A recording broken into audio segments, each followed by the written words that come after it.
peut-être à moi là.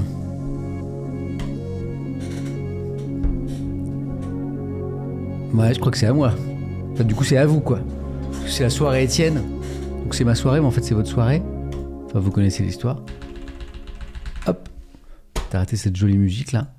C'est de la synthwave. C'est un truc que vous m'avez fait découvrir il y a pas longtemps. Comment ça va, vous? C'est pas parce on a passé la journée en question pour un champion depuis ce matin qu'on va pas faire une petite revue de presse ce soir. Voilà. C'est l'engagement que j'ai pris il y a quelques semaines quand je me suis dit, il y en a marre d'être un streamer par intermittence. Salut Nat.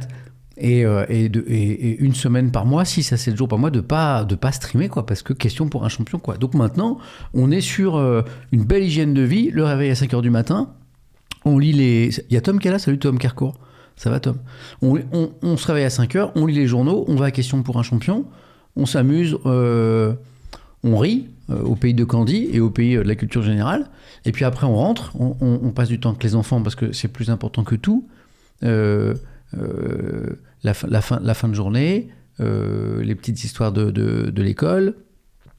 On a joué avec Solal, on a joué au truc les pirates là. Faut mettre des petites épées en plastique dans un tonneau et quand tu te gourres, le pirate il saute. Pic pirate, je crois. Pic pirate.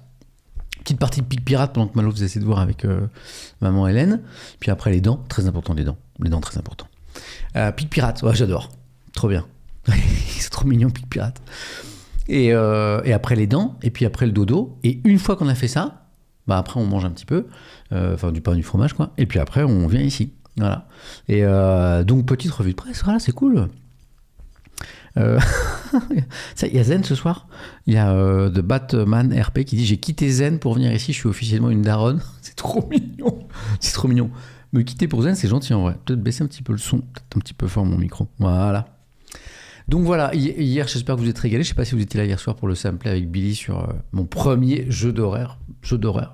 J'ai sauté, j'ai sursauté, je me suis enfoncé dans mon canapé, ma tête s'est enfoncée dans mon cou. C'était drôle. Quel gentil guide. En fait, j'ai bien dormi. Vous êtes plusieurs à me demander très gentiment si j'ai bien dormi après cette soirée de gaming agitée. Et en fait, je sais pas, est-ce que j'ai mûri? Est-ce que j'ai vieilli? Est-ce que j'ai pas flippé en fait? Ça allait. En fait, j'avais très peur que les jeux d'horreur soient des trucs très gore, très sanglants, vraiment des trucs affreux, quoi. Et en fait, non, c'est de la tension, c'est de la surprise, c'est du suspense. Mais en fait, Beginner, j'ai tellement rigolé, j'ai un peu honte. J'espère que vous êtes moqué de moi. Non, en fait, je pensais que ce serait vraiment plus hardcore, quoi. Donc j'ai passé une très bonne soirée, je suis très heureux. Je suis pas sûr de refaire ça tout seul dans mon petit studio là, tout seul, sans Billy, sans Joe. C'était plus facile aussi avec des amis à la maison. Mais en tout cas, moi j'ai passé une super soirée, bon avec Joe toujours, hein, évidemment. Et avec Billy que je connaissais un tout petit peu pour l'avoir croisé 2-3 fois, notamment The Event, et puis aussi dans sa fanfiction récemment. Et j'étais très content qu'il vienne à la maison. Voilà, c'était une bonne soirée. Le trailer GTA 6 sort demain, me dit Mederfrod. Mais oui, gentiment, les modos m'en ont parlé. Allez, merci les subs, merci Pierre-Yves pour le 20e mois d'abonnement, Anémone Prune pour le 4e mois, Elton pour le 5e mois, bonsoir à toi, Razek pour le Prime, Star Lady pour cet abonnement, AF Grell pour le soutien, Lady Lia pour le Prime, Star Platinum, Anne Bator, Blackout, Mordboy. Je remercie ceux qui ont sub cette journée là et hier soir. Puis après on revient je crois aux subs qui ont été pris hier soir pendant le petit stream d'horreur. Bon, ça va vous? Chalet en Laponie nous dit, joli pseudo, bonsoir, contente de passer la soirée ensemble. Hier soir, j'étais pas à l'aise, mais c'était une bonne soirée. Nani Zeno, je t'ai lu dans le chat hier.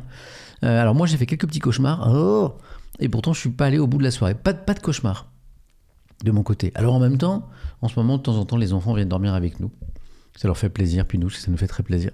Et donc quand je suis rentré hier soir, il y avait Malo et Solal dans la chambre avec Hélène qui dormait avec nous. Et c'est très apaisant et ça fait vraiment plaisir. Il n'y a aucun cauchemar qui peut venir t'embêter quand tu as tes deux chouchous en fait qui dorment avec toi. Voilà, je pense que ça a beaucoup aidé aussi.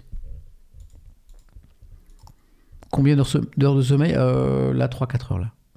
Bon, allez, impeccable, hein, 3-4 heures là. Bah oui, parce que je me suis couché tard avec Billy. Enfin, je ne me suis pas couché tard avec Billy, vous m'avez compris. Je me suis couché tard après Billy, les mots sont importants. Et puis après, après je me suis levé à 5 heures. Voilà.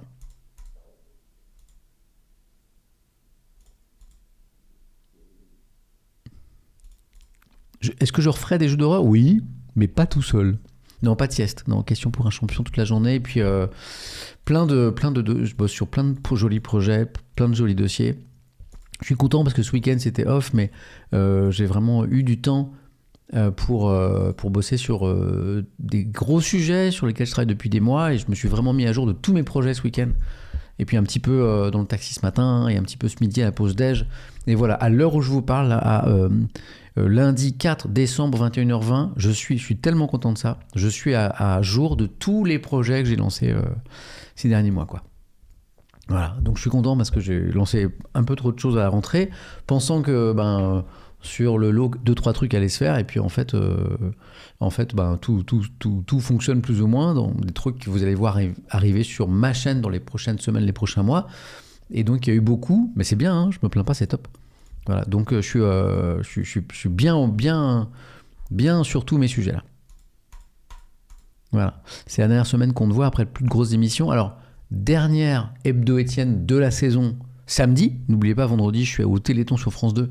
Minuit 30, Téléthon Gaming sur France 2 vendredi soir. Plein de gamers mobilisés pour le Téléthon. Hein, vous savez, France Télévisions a une grande histoire avec le Téléthon. Ça dure depuis très longtemps. D'ailleurs, j'ai un article à vous montrer dans la revue de presse sur l'histoire du Téléthon. C'est vraiment une belle histoire. Donc, on lira un petit article sur le Téléthon. Moi, ça fait 16 ans, je crois, que je suis à France Télévisions, 15-16 ans. Et je crois que j'ai participé à quasiment toutes les éditions du Téléthon. J'en suis assez content d'ailleurs. Et puis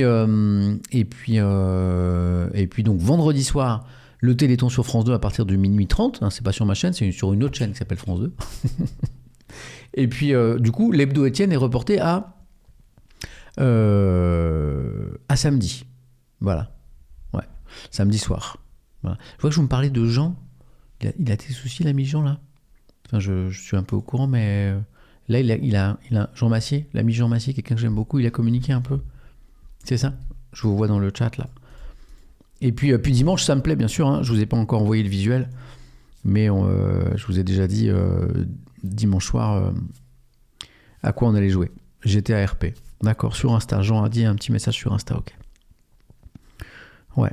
Bon, alors ça, je sais ce dont Jean souffre et c'est un chouette garçon, on en a déjà parlé ensemble. Mais du coup, il a mis un petit peu les streams en suspens, Jean. C'est ça? Merci Docteur Neville 4018 pour ce 5e mois d'abonnement. Merci Nani Zeno. Je l'avais pas vu en fait de ton sub. Merci pour le 18e mois d'abonnement. Ah, il a mis les streams en pause. D'accord, ok. C'est quelqu'un que j'aime beaucoup, Jean. Ouais. Pas de stream, que backseat. Ah, ok, il fait backseat quand même. Ok, d'accord. Ouais, c'est une très belle personne, Jean. N'hésitez pas à lui envoyer du soutien si vous pensez qu'il en a besoin. Voilà. Bon, ça va, vous? Alors, ce soir, c'est revue de presse, puisque le matin, je peux pas streamer la revue de presse en ce moment parce que je suis à Question pour un champion. Encore 2 jours, mardi et mercredi. Mais du coup, je stream le soir de l'actu. Et comme je suis tombé en amour pour plusieurs jeux récemment, du Rocket League, du The Witcher 3, du Fall Guys, et que j'ai découvert grâce à Juliette Ars Valorant, qui est vraiment un truc qui te happe, qui te prend par la capuche, qui t'attrape, il vient jouer. Si on fait une revue de presse assez rapidement, on fera une petite demi-heure de Valorant pour se détendre. Voilà, tout à l'heure. D'où le titre de ce stream, La soirée Étienne. On lit les journaux, et peut-être pour se détendre, ensuite un petit Valorant. Et je vous le demande, quelle est la chaîne Twitch où, dans le même stream, tu peux avoir un résumé de l'actu de la journée et une petite partie de Valorant? Je vous le demande. Je crois qu'on a inventé un concept. 30 minutes réelles ou 30 minutes ressenties? Non, 30 minutes ressenties. C'est-à-dire que ça peut être 1 heure, 2 heures, 3 heures. 30 minutes ressenties. 30 minutes de gamer. Better to read books, c'est un joli pseudo. Merci pour ton prime. Kevin Mag 14, merci beaucoup pour ton 3e mois d'abonnement. Auruk, merci pour le 28e mois d'abonnement. T'es au maximum, je crois qu'on peut pas faire plus. Non, j'arrête pas The Witcher. Ah non, on va y revenir, évidemment. J'adore. C'est juste que, comme chaque dimanche, nos invités nous font découvrir des nouveaux jeux. Bon, bah après, t'as envie de découvrir un petit peu, quoi. Bien sûr que The Witcher, ça va revenir. Évidemment.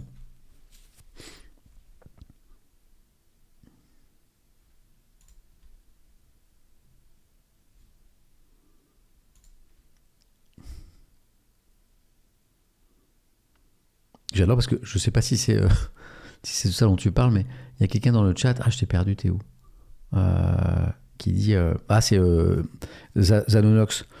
Salut, tu vas malheureusement pas ouvert au débat. Je pense que tu parles peut-être de mes streams d'actu et dont tu te plains que ça n'est pas ouvert au débat. J'étais un peu surpris parce que c'est quand même un constat assez négatif. Puis j'ai cliqué sur ta petite fiche, puis je vois 7 bannissements.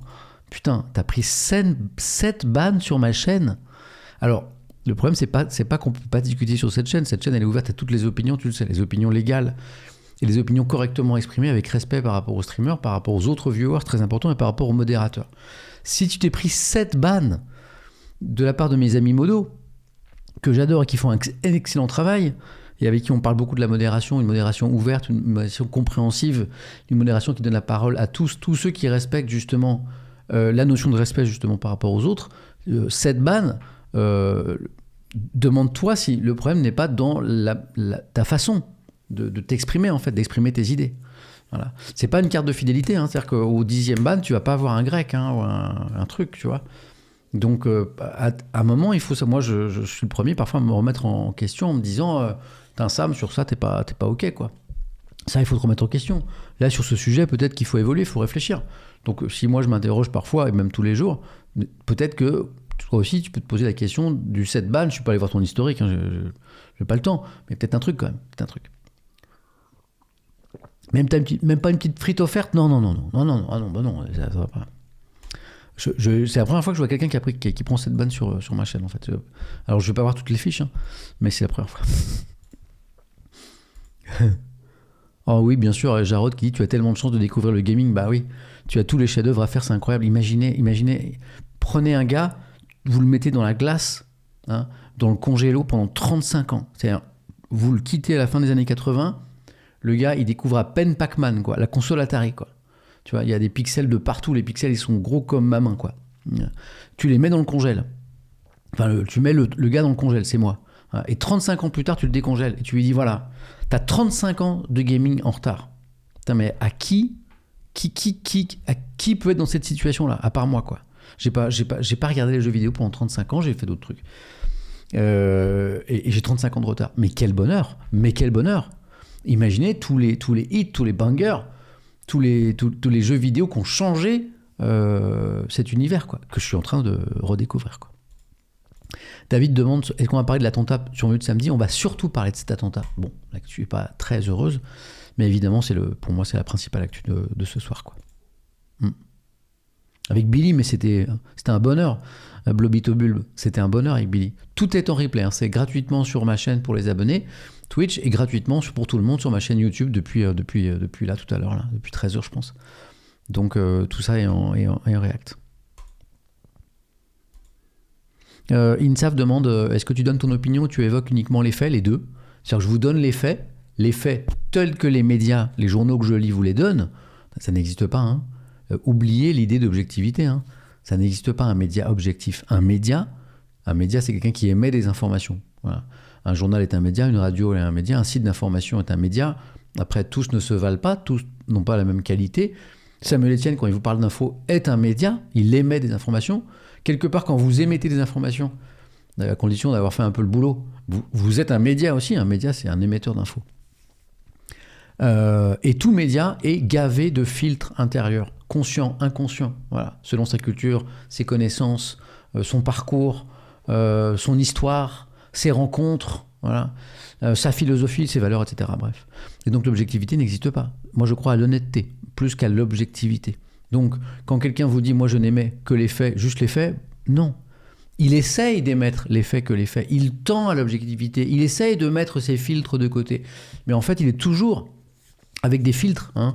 Vous imaginez bien que, je dis n'importe quoi, un journaliste israélien ou un journaliste palestinien sur le conflit du Proche-Orient, aussi objectifs soient-ils, vont avoir des filtres, hein, conscients ou inconscients sur le sujet. Je grossis exprès l'exemple pour que tout le monde comprenne. Donc, l'objectivité, c'est un joli mot mais qui n'existe pas. Donc, quand un média émet une info, il est bourré de filtres. Alors après, il fait son métier avec plus ou moins de rigueur, d'intelligence, et c'est là où vous devez faire un petit peu le tri, quoi. Voilà. Et pour répondre à ta question, Donc moi j'essaie de mettre en avant des faits qui viennent des journaux, en vous disant le Parisien dit ça, le Figaro dit ça, Libération dit ça, l'Humanité dit ça, les Échos disent ça, l'Opinion dit ça, La Croix dit ça. Voilà. Parfois différents éclairages sur la même information pour vous rendre compte que les regards sont pas tout à fait différents. Parfois ce sont les mêmes, parfois ils sont différents. Après à vous de vous faire votre opinion, hein, selon le crédit que vous apportez à tel ou tel média. Puis de temps en temps, je dis attention, là je vous donne mon avis. Mais là, je le signale, je mets un warning, quoi. Je dis attention, Papy Sam donne son avis. Voilà ce que je pense. Ça ne vaut que ce que je pense. Ça n'est pas une info, ça n'est qu'une opinion. Vous en faites ce que vous voulez. Voilà. C'est important, en fait, de bien distinguer les deux. Quand on est dans un effort d'objectivité, pas l'objectivité, un effort d'objectivité pour vous rapporter l'information. Et puis à un moment, de temps en temps, le journaliste, il a aussi le droit, comme tout citoyen, de donner son avis. Ça s'appelle un éditorial. Et il donne son avis, mais il doit vous avertir, il doit vous dire, voilà, moi ça c'est mon regard sur l'actu, ça n'est que mon regard sur l'actu. Ok. Bon, je résume à mort, hein, mais ça fait 3 ans que je dis ça tous les jours, mais c'est important de rappeler les fondamentaux, quoi. 19 minutes, bon, il y a encore 5 minutes d'échange, et puis on est parti pour les journaux. Bien sûr, Juju Grigri dit le simple fait de choisir de parler d'une info ou pas, c'est de la subjectivité, tu as complètement raison. Moi là, je vais vous proposer 1h30, 2 heures de revue de presse, on va aller vite. Ce n'est qu'une toute petite partie de ce que j'ai lu dans les journaux. Donc j'ai fait des choix, j'ai choisi des articles en me disant ça c'est intéressant, ça j'ai envie de le partager, ça j'ai envie de vous le lire. Mais selon quels critères ? Mes critères. Ce ne sont que mes critères. Donc déjà le choix est subjectif. Je ne vous parle pas de tout. Tu as complètement raison.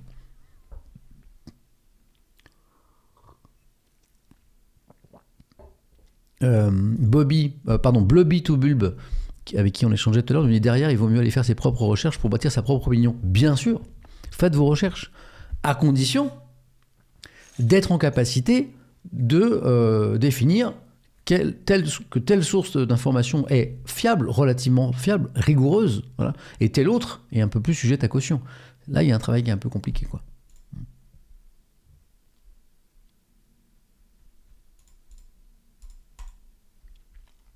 Et je vous lis encore jusqu'à... Allez, 5 minutes, max. Merci Palomae pour le gentil message. Après, c'est le fruit de 30 ans de réflexion, plus ou moins abouti sur mon métier. Et puis c'est mon regard, le regard de Samuel Etienne sur le journalisme, sur l'info. Ça n'est que le mien. Hein. Il y a moi, je crois qu'il y a autant de façons de voir le journalisme qu'il y a de journalistes. Vous voyez ce que je veux dire ? Donc voilà, on peut se mettre d'accord, on peut être plus ou moins d'accord, on peut discuter, c'est très subjectif tout ça.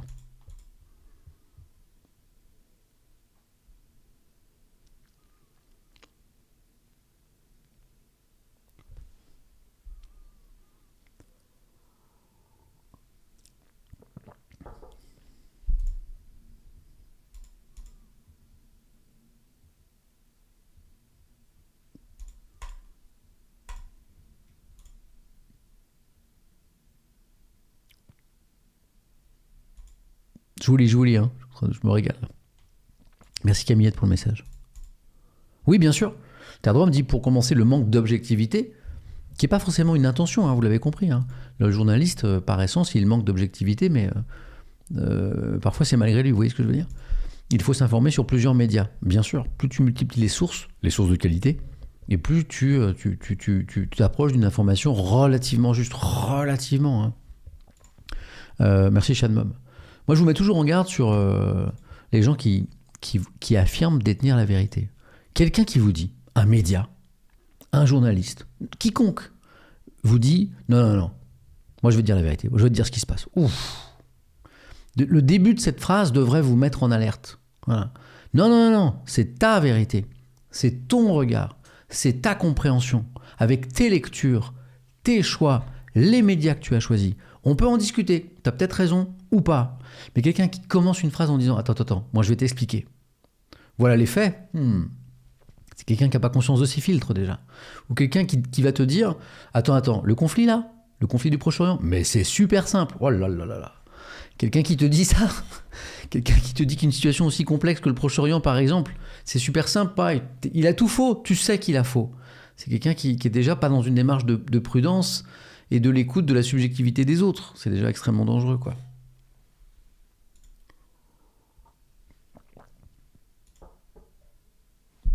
puis c'est une démarche.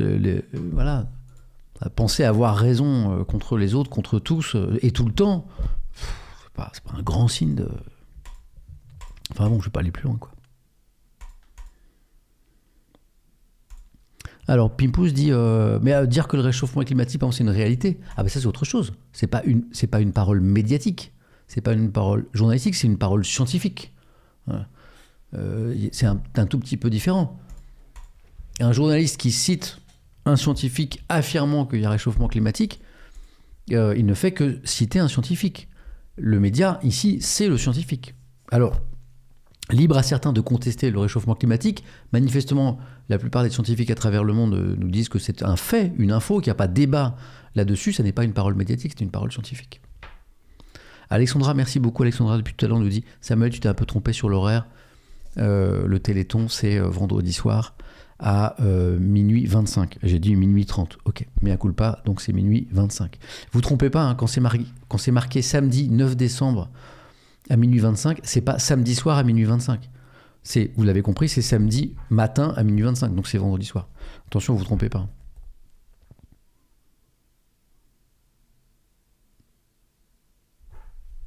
Jaib94 dit après les médias choisissent les scientifiques ou interlocuteurs qui vont généralement dans le sens de leur stratégie éditoriale. Tu nous prêtes bien des qualités. Tu sais, si on était suffisamment malin pour avoir à ce point une stratégie électorale, par exemple sur le réchauffement climatique, tu nous prêtes beaucoup de qualité et d'intelligence et de capacité à nous organiser. Mais si tu penses qu'un média, c'est genre le lundi, on se réunit entre nous en disant bon les gars, notre stratégie éditoriale, c'est de dire qu'il y a réchauffement climatique. Je sais pas pourquoi d'ailleurs. On a cette stratégie-là. Donc on va aller chercher les scientifiques qui nous disent qu'il y a réchauffement climatique. Bon. Là, tu es dans un début de forme de complotisme déjà. Bon, je t'avoue que on a autre chose à foutre que de se réunir le lundi en disant voilà ce qu'on va raconter aux gens. On essaye plutôt très honnêtement d'essayer de comprendre ce qui se passe déjà, ce qui est assez compliqué, et de dire bon alors est-ce que c'est important, est-ce qu'on l'explique bien, comment, on va voir qui. On doute, mais il n'y a pas de réunion où on se dit tiens, la ligne éditoriale, ça va être de dire qu'il y a réchauffement climatique, puis maintenant qu'on a décidé cette ligne éditoriale, on va aller chercher les scientifiques qui le disent. Ça ne marche pas comme ça, c'est beaucoup plus compliqué. Encore une fois, quand l'explication est simple, c'est qu'il y a un loup. Voilà. Et l'explication complotiste, c'est un grand mot, mais l'explication complotiste qui est de dire attends, en fait, tout ça c'est un complot. Ils sont organisés, ils s'entendent entre eux. Elle est séduisante parce qu'elle est simple. Elle est simple. Voilà. En fait, c'est pas compliqué, c'est simple. En fait, on nous ment, on nous spolie, il y a des complots, voilà, des choses qu'on sait pas. Et en fait, voilà. En fait, elle est très séduisante l'explication complotiste parce qu'elle est simple. En fait, le complot est une explication simple, une solution simple pour décrire un monde compliqué. C'est très rassurant intellectuellement. En général, c'est la théorie du complot est fausse. Bon allez. On y va ? Un petit peu de revue de presse ? C'est parti, les amis. Merci encore d'être avec moi ce soir. Alors, hop, la petite tablette qui va bien. Donc, les journaux ce matin, je les ai lus pour vous. Et puis, alors, je vous ai mis les articles de côté. On va beaucoup parler, bien sûr, de l'attaque terroriste et de toutes les questions que ça pose. Hop, le petit câble. Et puis, si on va assez vite, on se fera une petite partie de Valorant pour se détendre tout à l'heure parce qu'il n'y a pas de mal à se faire du bien. Est-ce que j'ai votre go ? Est-ce que j'ai votre yes ? Voilà, c'est une chaîne avec beaucoup d'effets spéciaux. C'est parti ? Allez, let's go. Alors, je vous fais un petit sommaire. Ça veut dire que ceux qui n'ont pas 2 heures à me consacrer là maintenant tout de suite, eh bien, je vous donne l'essentiel de l'actu. Comme ça, vous avez quand même un petit peu ce qu'il y avait dans les journaux ce matin. La une du Parisien et la une de beaucoup de journaux, ce lundi matin, tout à l'heure, c'est cette question. Cette attaque terroriste qui s'est passée à Paris, après la Tour Eiffel, vous savez, où un ressortissant allemand, pour partie, je crois qu'il avait la double nationalité, a été tué et 2 autres personnes blessées. Est-ce que cette attaque terroriste était évitable ? Condamné pour un projet d'attentat, Armand Rajapour Miandoab était suivi depuis sa sortie de prison. Il y a beaucoup d'articles qui essaient de comprendre et de répondre à cette question. Est-ce qu'on pouvait éviter cet attentat ? L'impossible déradicalisation d'Armand, donc c'est le monsieur que vous voyez ici, allemand et philippin, voilà. La victime. Détecté, arrêté, condamné, il avait fait de la prison en France, puis suivi à sa sortie de prison, le terroriste du pont de Bir Hakeim, donc on est près de la Tour Eiffel, a déjoué tous les dispositifs censés empêcher le passage à l'acte, et vous avez beaucoup d'articles dans la presse aujourd'hui pour essayer de comprendre ce qui s'est passé et pourquoi on n'a pas réussi à empêcher cet attentat. Les sortants très surveillés, le Parisien par exemple, alors chaque journal ce matin, un journal c'est vivant, hein, parfois il est plus ou moins bon sur un sujet, je trouve que le dossier du Parisien est extrêmement bien fait sur ce sujet. Voilà, plusieurs pages très complètes, très précises, même un petit peu dur à lire parce qu'il y a plein de détails, hein, un peu compliqués. Mais je trouve que le dossier du Parisien est vraiment bien fait. Comment il a dérouté, j'ai envie de dire comment il a déjoué même les services antiterroristes. Ça c'est le Parisien. La une de Libération sur la même question. Attentat à Paris, un passage à l'acte imprévisible. Voilà. Le profil d'Armand Rajapour mis en dehab. Alors, je vois plusieurs personnes qui disent, mais il y a Marlon qui dit, il s'appelle pas Armand. C'est-à-dire, il s'appelle comment alors ? Il s'appelle pas Armand, il s'appelle comment ? Est-ce que vous confondez son état civil avec le prénom qu'il s'était donné depuis sa radicalisation islamiste ? Sur sa carte d'identité, c'est marqué Armand. Après, il s'est donné un autre prénom, lui. Donc, c'est ça dont vous voulez parler ? C'est ça le sujet ? Manifestez-vous, les gens qui disent... Ah, il y a eu plusieurs orthographes un peu partout. Je crois que les parents étaient d'origine iranienne. On va voir. Franchement, peut-être que c'était pas tout à fait ça. Armand sans D, peut-être. Vous voyez, les Libérations, on dit Armand avec un D. Pour le coup, ça me semble pas essentiel. Ce qui me semble essentiel, c'est que quelqu'un a trouvé la mort.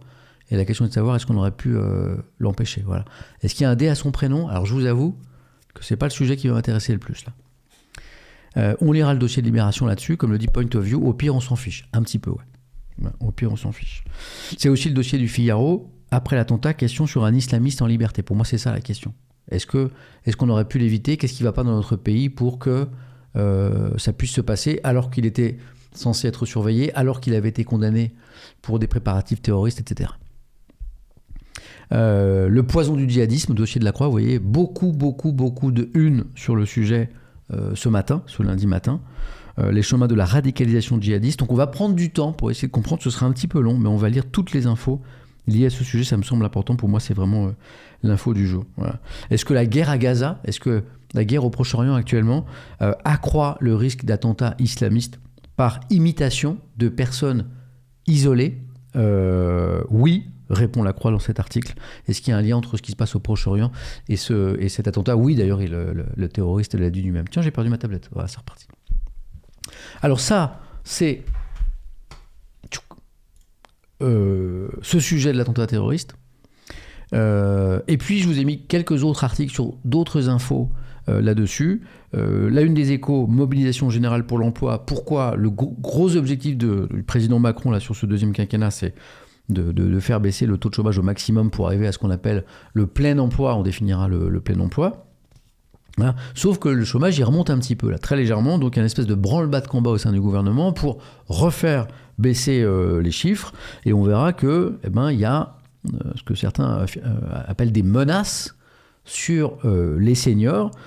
Plein emploi, le gouvernement à la recherche de pistes de réforme. Voilà, et on a notamment le ministre de l'économie, Bruno Le Maire, qui se penche sur l'emploi des seniors. Et ça crée des inquiétudes, notamment, regardez, du côté de l'humanité. Hein. Le gouvernement s'attaque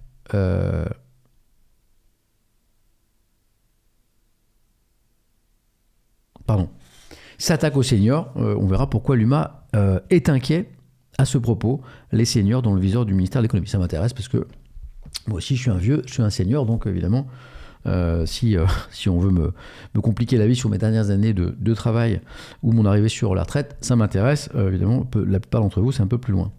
Je cherche parfois des bonnes nouvelles dans l'actualité. Je vous en trouve de temps en temps. Voilà. Regardez comme c'est beau ça. Merci Bourbeau06 pour le Prime. Merci pour le 23e mois d'abonnement. Merci à Bracor pour le 26e mois d'abonnement. Comment gagner 3 à 10 ans de vie en changeant d'alimentation ? C'est pas beau ça ? Hein ?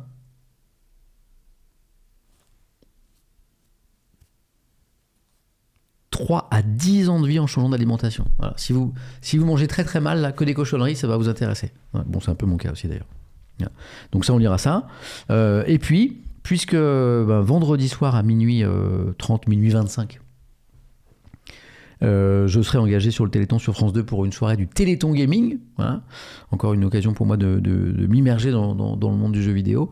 eh bien, je vous ai trouvé un petit article assez sympa dans le Figaro sur 36 ans de Téléthon, une mobilisation incroyable, et un tout petit article, oui, il n'est pas très gros, mais qui résume mais super bien l'histoire du Téléthon, comment c'est né, comment c'est venu des États-Unis, comment on l'a amené chez nous.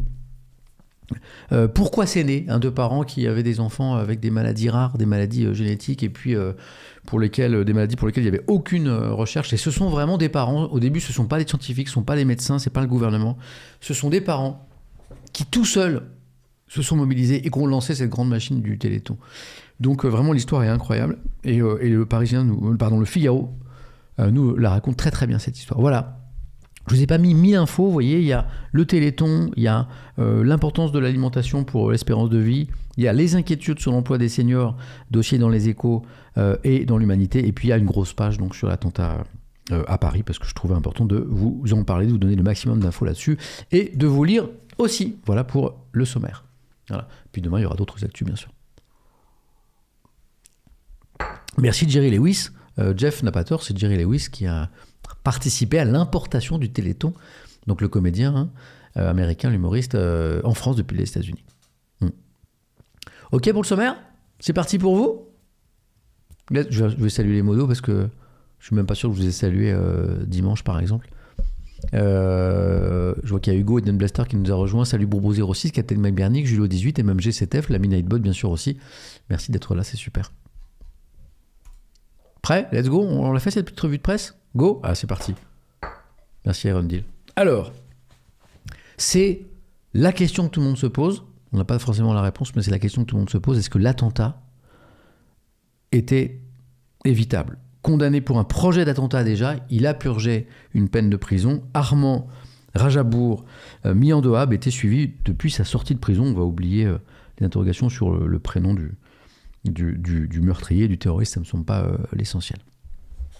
L'impossible déradicalisation d'Armand, détecté, il avait été détecté, arrêté, condamné, puis suivi à sa sortie de prison, le terroriste du pont de Bir Hakeim a déjoué tous les dispositifs censés empêcher le passage à l'acte. Pardon, je ne vous ai pas mis la scène, autant pour moi. Je vous remonte la une du Parisien, la voici, merci à ceux qui m'ont signalé, et on commence à lire ici l'article de Timothée Boutry et Jérémy Fanley.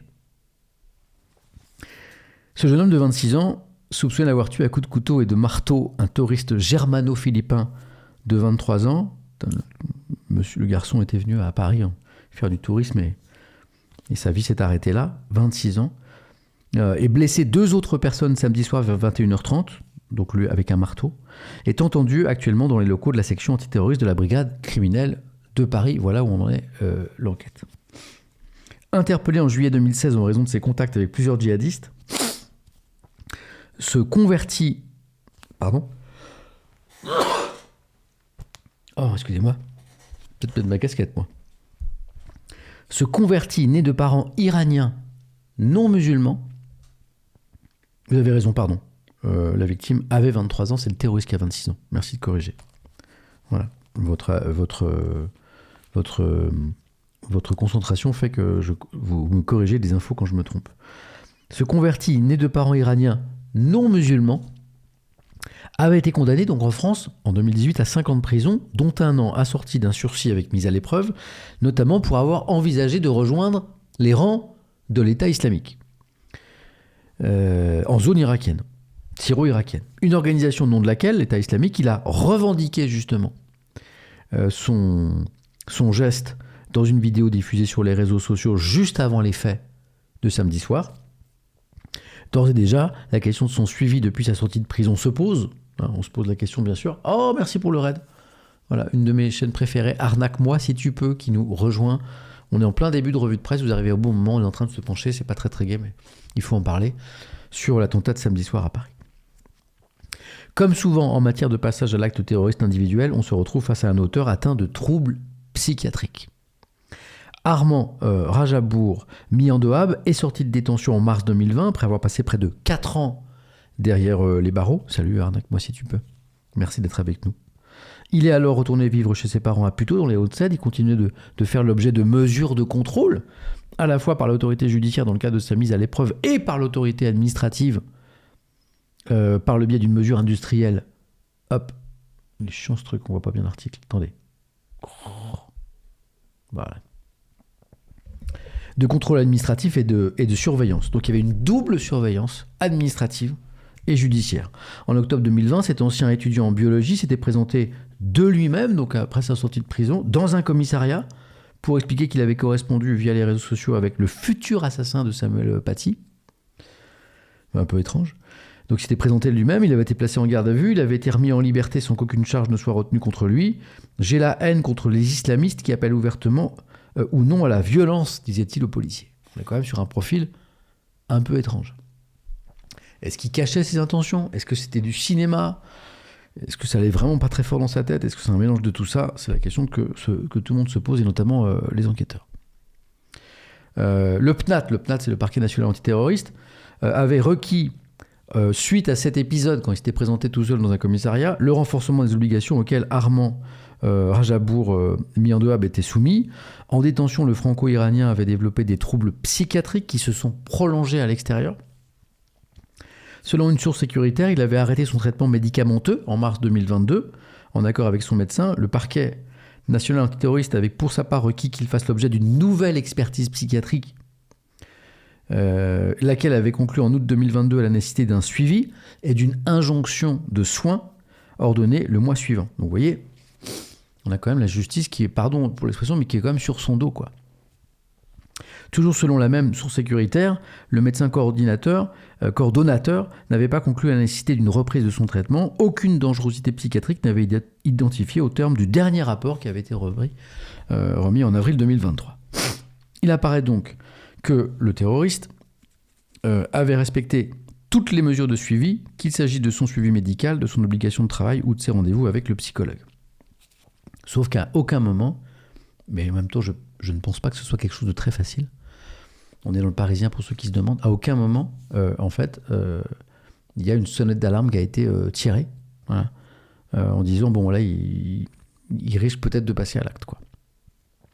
Je crois que j'ai lu dans un article que même sa maman, à un moment, merci à Defend Intelligence, notre ami ingénieur spécialisé dans l'IA notamment, qui vient de nous rejoindre. Merci à toi. Merci de nous rejoindre. On est au début de la revue de presse.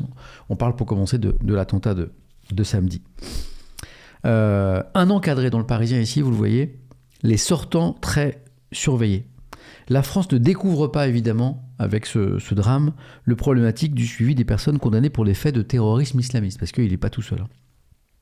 En moyenne, écoutez, parce que les chiffres sont importants, environ 80 détenus estampillés TIS, terroristes islamistes, quittent les prisons chaque année. 80 personnes.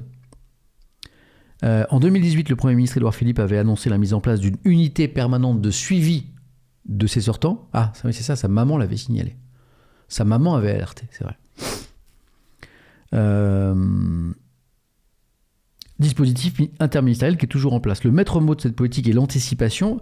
Elle débute derrière les barreaux, où le service national du renseignement pénitentiaire s'efforce de repérer les profils à risque. Le suivi de cette population, dont l'objectif est d'éviter la récidive, est de deux natures, selon qu'on se trouve dans un cadre judiciaire ou administratif. Dans la sphère judiciaire, vous avez le parquet national antiterroriste dont on a parlé, qui depuis sa création met l'accent sur le volet de l'exécution des peines. Voilà. Et puis la justice antiterroriste, elle, a recours à des mesures de contrôle, comme par exemple le suivi socio-judiciaire. Un dispositif introduit par une loi de 2016 qui permet aux tribunaux ou aux cours d'assises de contraindre les condamnés au respect d'un certain nombre de mesures à l'issue de leur sortie de prison. Prise en charge pluridisciplinaire, interdiction de contact, obligation de travail, obligation ou injonction de soins. Plusieurs programmes de désengagement idéologique existent aussi et peuvent se targuer de résultats positifs. 25% des sortants sont actuellement soumis à un suivi socio-judiciaire. Et puis pour les profils les plus lourds, condamnés à au moins 7 ans de prison, les juridictions d'application des peines peuvent ordonner une mesure de surveillance. Un chiffre, on est passé de 17% des sortants de prison condamnés pour des faits de terrorisme soumis à une surveillance judiciaire en 2020 à 30% aujourd'hui, donc une surveillance qui s'accroît. Merci Tom Kercourt pour le soutien pour le Prime, merci. Jamila et Timon, merci pour le Prime. Drake78, merci pour le soutien. Ça, c'est le côté judiciaire. L'autorité administrative n'est pas en reste. S'il estime qu'il existe un risque de commission d'un acte terroriste, les préfets, donc là, c'est plus la justice, c'est les préfets, peuvent prendre des mesures individuelles de contrôle administratif et de surveillance qui prévoient une obligation de pointage, l'interdiction de sortie d'un territoire et des interdictions de contact. Concrètement, c'est à la Direction générale de la sécurité intérieure qu'il incombe de piloter le suivi administratif des sortants. La plupart des personnes libérées semblent vouloir se réinsérer, reprendre le cours d'une vie plus classique, indiquait récemment une source du renseignement intérieur. L'exemple du terroriste de la Tour Eiffel, je vais l'appeler comme ça, même si c'est passé plutôt du côté de Bir Hakeim, vient de prouver encore une fois qu'en matière de prévention de la récidive, aucune certitude n'est possible. Voilà. Quelqu'un me dit, c'est Carabistou, il me dit une page complète sur l'auteur des faits et rien sur les victimes, ça me peine. Alors si dans le Parisien, tu as une pleine page sur la victime, ce jeune de 23 ans qui a perdu la vie, je ne vous l'ai pas mis de côté, mais vous pouvez le trouver dans le Parisien. Pour le coup, hélas, évoquer cette vie perdue ne va pas la ramener. Je pense qu'il est plus intéressant aujourd'hui, même s'il faut avoir une pensée pour ce jeune homme qui a trouvé la mort alors qu'il était venu juste se détendre dans le tourisme. Mais Carabistou, tu dis autant pour moi, mais tu peux pas. Si je te montre pas l'article, tu peux pas deviner qui y est. Donc, tu peux. Il y a pas de souci. Donc, il y a une pleine page, mais et là, ça va pas le ramener. Moi, ce que j'essaie de comprendre, c'est où ça a merdé, pourquoi c'est possible. Quelqu'un qui est surveillé, qui pourtant passe à l'acte, voilà, pour peut-être éviter que ça se reproduise à l'avenir, quoi. Alors, justement, essayons de comprendre. Le Parisien, toujours regardez. Comment il a dérouté les services antiterroriste, merci pour tous les F pour cette victime, vous avez raison. Kathleen Edre, merci pour le Prime. Toslas, merci pour le Prime. Comment il a dérouté les services antiterroristes? Condamné à la prison en 2018, il avait semblé se repentir. Quel genre de terroriste est-il? Un dissimulateur qui aura berné proche, parce que ses parents avaient l'impression qu'il était passé à autre chose, et service spécialisé pendant des années? Est-ce que c'est un dissimulateur? Est-ce que c'est un jeune homme fragile psychologiquement, poreux aux discours radicaux? Sans doute un mélange détonnant des deux, estime le Parisien, mais là on est dans l'analyse. L'assaillant du pont de Bir Hakeim, 26 ans, est entré dans le Ouzou des services antiterroristes en 2016. Là, vous savez quoi, on va revenir sur le pourquoi il a fait de la prison déjà, pour essayer de comprendre d'où il vient. Donc en 2016, il rentre dans les radars, il est interpellé en juillet 2016, il n'a que 19 ans à l'époque. Ça aussi, il faut comprendre pourquoi, ce qui s'est passé dans son parcours, quoi. Titulaire d'un bac scientifique, il est étudiant en biologie, il est né dans les Hauts-de-Seine de parents d'origine iranienne, qui ne sont pas musulmans, qui ont fui le régime des Mollahs, voilà. L'adolescent s'est converti à l'islam, lui, à 18 ans, donc un an avant son interpellation, au contact de Maximilien Thibault. Qui est Maximilien Thibault? C'est important. Interpellé en avril 2012 dans le cadre de l'enquête sur le groupuscule islamiste Forzan Alizza, Maximilien Thibault a été condamné en juillet 2015 à 3 ans de prison, dont 2 avec sursis. Il s'était ensuite rendu en zone syro-irakienne avec son épouse et leurs enfants. Il est présumé mort sur place, tué par l'armée irakienne dans la fameuse bataille de Mossoul. Dans son propre aveu, Rajapour Miandoab adopte très vite une vision rigoriste de sa nouvelle religion. En fait, il se convertit à l'islam a priori à 18 ans. Dès sa conversion, celui qui se fait désormais appeler Amin s'isole, délaisse la musique au profit de l'écoute d'anachids, des chants religieux, abandonne la photo, c'était un passionné de photo. La présence de son ami, donc le fameux Maximilien Thibault, en zone syro-irakienne l'incite lui aussi à envisager un départ. Son but, expliquera-t-il en garde à vue, était de partir pour ne plus revenir, partir pour mourir, prendre une balle ou rester vivre là-bas.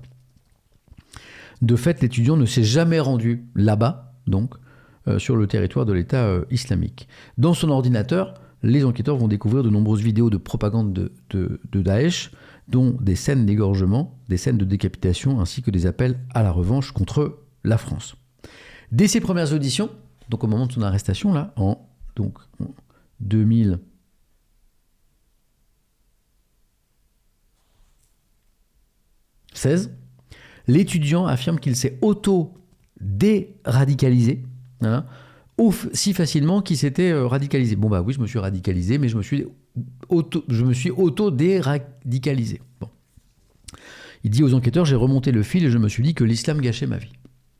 Les enquêteurs et le tribunal se montrent sceptiques. En témoigne l'exploitation de ces supports numériques, ils vont les fouiller dans les ordis. En juin-juillet 2016, il effectue par exemple des recherches sur les bombes au phosphore, étrange, la Gay Pride, des hommes armés. Sur Twitter, il menace le 2 juillet 2016. La France a déclaré la guerre, à elle d'assumer. Pire, il ironise sur l'attentat de Nice le 14 juillet, vous vous rappelez? L'attentat de Nice, vous vous rappelez ce camion qui a ôté la vie à des dizaines et des dizaines de personnes, hommes, femmes, enfants, vous vous souvenez? Il ironise sur Internet là-dessus. Donc les enquêteurs disent, dis donc, ta déradicalisation, elle est un peu étrange. Bref, il est condamné et il passe près de 4 ans en détention. Depuis sa sortie de prison en mars 2020, Armand Rajapour Miandoab avait clignoté à nouveau dans les radars de l'antiterrorisme, puisque, je vous le disais tout à l'heure, le 19 octobre 2020, il se présente au commissariat de la Défense de lui-même.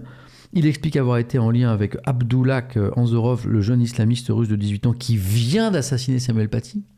Donc des fréquentations un peu étranges. 2 semaines avant son passage à l'acte, il dit qu'il est très choqué. Très prolixe, il affirme traquer les prêcheurs de haine sur Internet et ceux qui crient à l'islamophobie alors qu'il n'y en a pas dans ce pays. Des propos qui déroutent la DGSI. Donc c'est des propos quand même hyper étranges, quoi. Une espèce de, il se voit comme une espèce de champion anti-islamiste radicaux, quoi. Vous suivez toujours? C'est chaud, quoi. Armand Jabayour Miandoab était-il, c'est toute la question, je crois que personne n'a la réponse aujourd'hui, dans une stratégie assumée de dissimulation, voilà, ou alors était totalement frappadingue, quoi, ou les deux. Même ses proches n'y voient que du feu, ainsi de sa mère, qu'il a recueillie au domicile familial à Puteaux après sa sortie de prison, qui relève qu'il lit des livres sur les premières femmes de l'histoire. Il écoute du rap, des musiques folkloriques iraniennes. Donc est-ce qu'il donne le change? Est-ce qu'il a vraiment changé? Aussitôt après son arrestation, donc après l'attentat là, de samedi, il a confié qu'il était passé à l'action parce qu'il en avait assez de voir des musulmans mourir en Palestine et en Afghanistan. L'enquête se poursuit pour déterminer s'il a subi une influence récente, extérieure, comme il arrive parfois dans ce type d'affaires, avant de commettre l'irréparable. Alors on va aller plus loin, on va prendre le temps, parce que ce sujet le mérite, je crois. Je vous lis en même temps. Une du Parisien, on vient de le voir, une de Libération aussi. Attentat à Paris, un passage à l'acte imprévisible. C'est exactement la même question que se pose Libération. Merci Romtan pour le très gentil message et pour le soutien. Lisons maintenant l'article de Libération. Je pense qu'il y a des actualités où il faut prendre le temps comme ça. Son cas est presque sans précédent dans l'histoire du djihadisme français, condamné pour un projet terroriste en 2018, sorti de prison et puis auteur ensuite d'un attentat. Libé nous dit que c'est quasiment sans précédent. Il était de longue date dans les radars des services antiterroristes français. On l'a vu, on l'a vu. Après 4 années de détention, le franco-iranien témoignait en 2020 d'un rejet de l'idéologie djihadiste. L'homme âgé de 26 ans a-t-il un temps dissimulé ses convictions ou celles-ci ont-elles drastiquement évolué? Son état psychologique qui lui a valu d'être suivi a-t-il joué un rôle dans son comportement meurtrier? Tout ça, ce sont des questions importantes. Je vais à la fin de l'article. Le préfet de police de Paris, Laurent Nunez, a rappelé que l'assaillant faisait partie des profils les plus compliqués à suivre, car vous avez, a dit le préfet de police, ce fond de radicalisation et ces troubles psychiatriques qui viennent parfois brouiller les cartes. Face à ce défi, Gérald Darmanin, donc le ministre de l'Intérieur, a affirmé dimanche soir sur TF1 vouloir travailler à ce que les préfets puissent ordonner des soins. Voilà. Je vous lis un petit peu. Puis on va aller voir le Figaro, puis la Croix surtout. Il y a un dossier très bien dans la Croix aussi.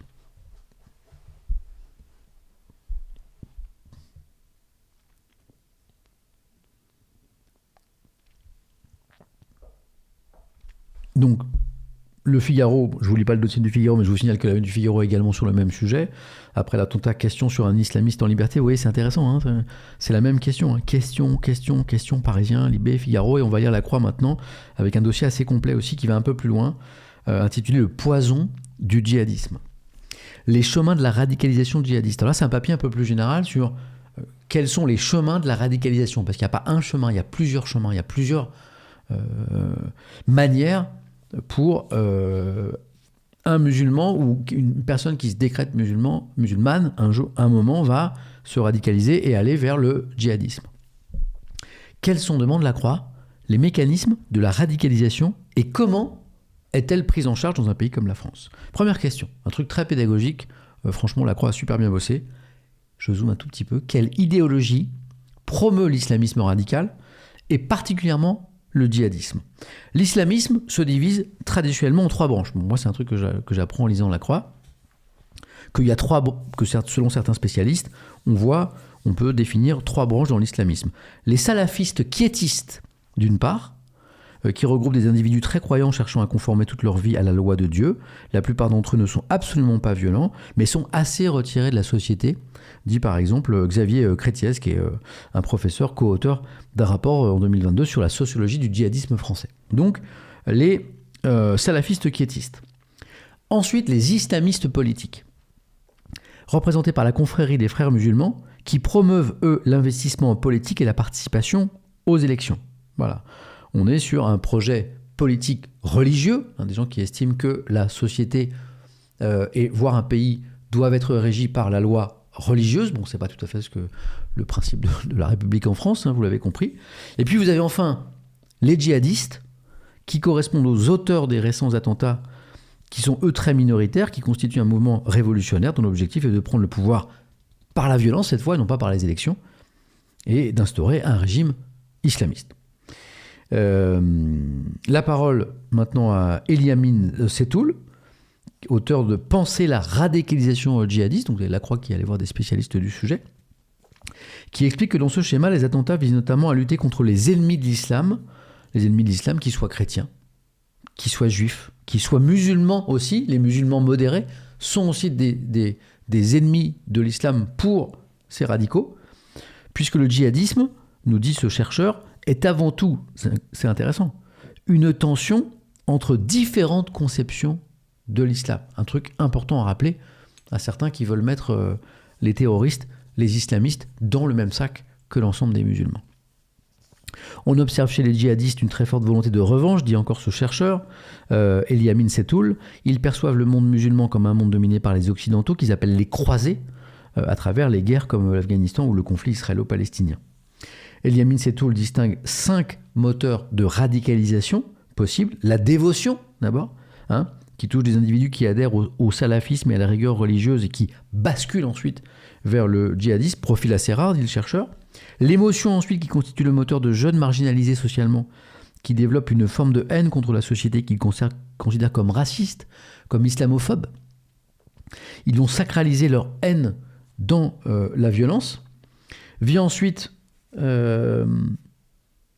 troisième profil, la politisation, qui décrit le profil de jeunes mieux armés intellectuellement, qui vont adopter un véritable discours politique et géopolitique sur la domination de l'Occident. Il y a aussi le profil de la manipulation, avec les formes d'emprise mentale qui peuvent s'opérer dans les filières djihadistes, ça existe, on le sait, sur des individus très influençables. Et puis, dernier courant, si l'on peut dire, de la radicalisation djihadiste, la pulsion qui concerne des personnes qui sont parties en Syrie pour assouvir une pulsion sexuelle ou meurtrière. Le même chercheur observe également très souvent un choc moral dans le passage à la violence provoqué par exemple par le visionnage d'images de co-religionnaires en souffrance, comme actuellement les images d'enfants sous les bombes à Gaza. Y a-t-il une rupture, question importante, entre les djihadistes et l'écosystème musulman? Est-ce qu'ils sont en marche, quoi?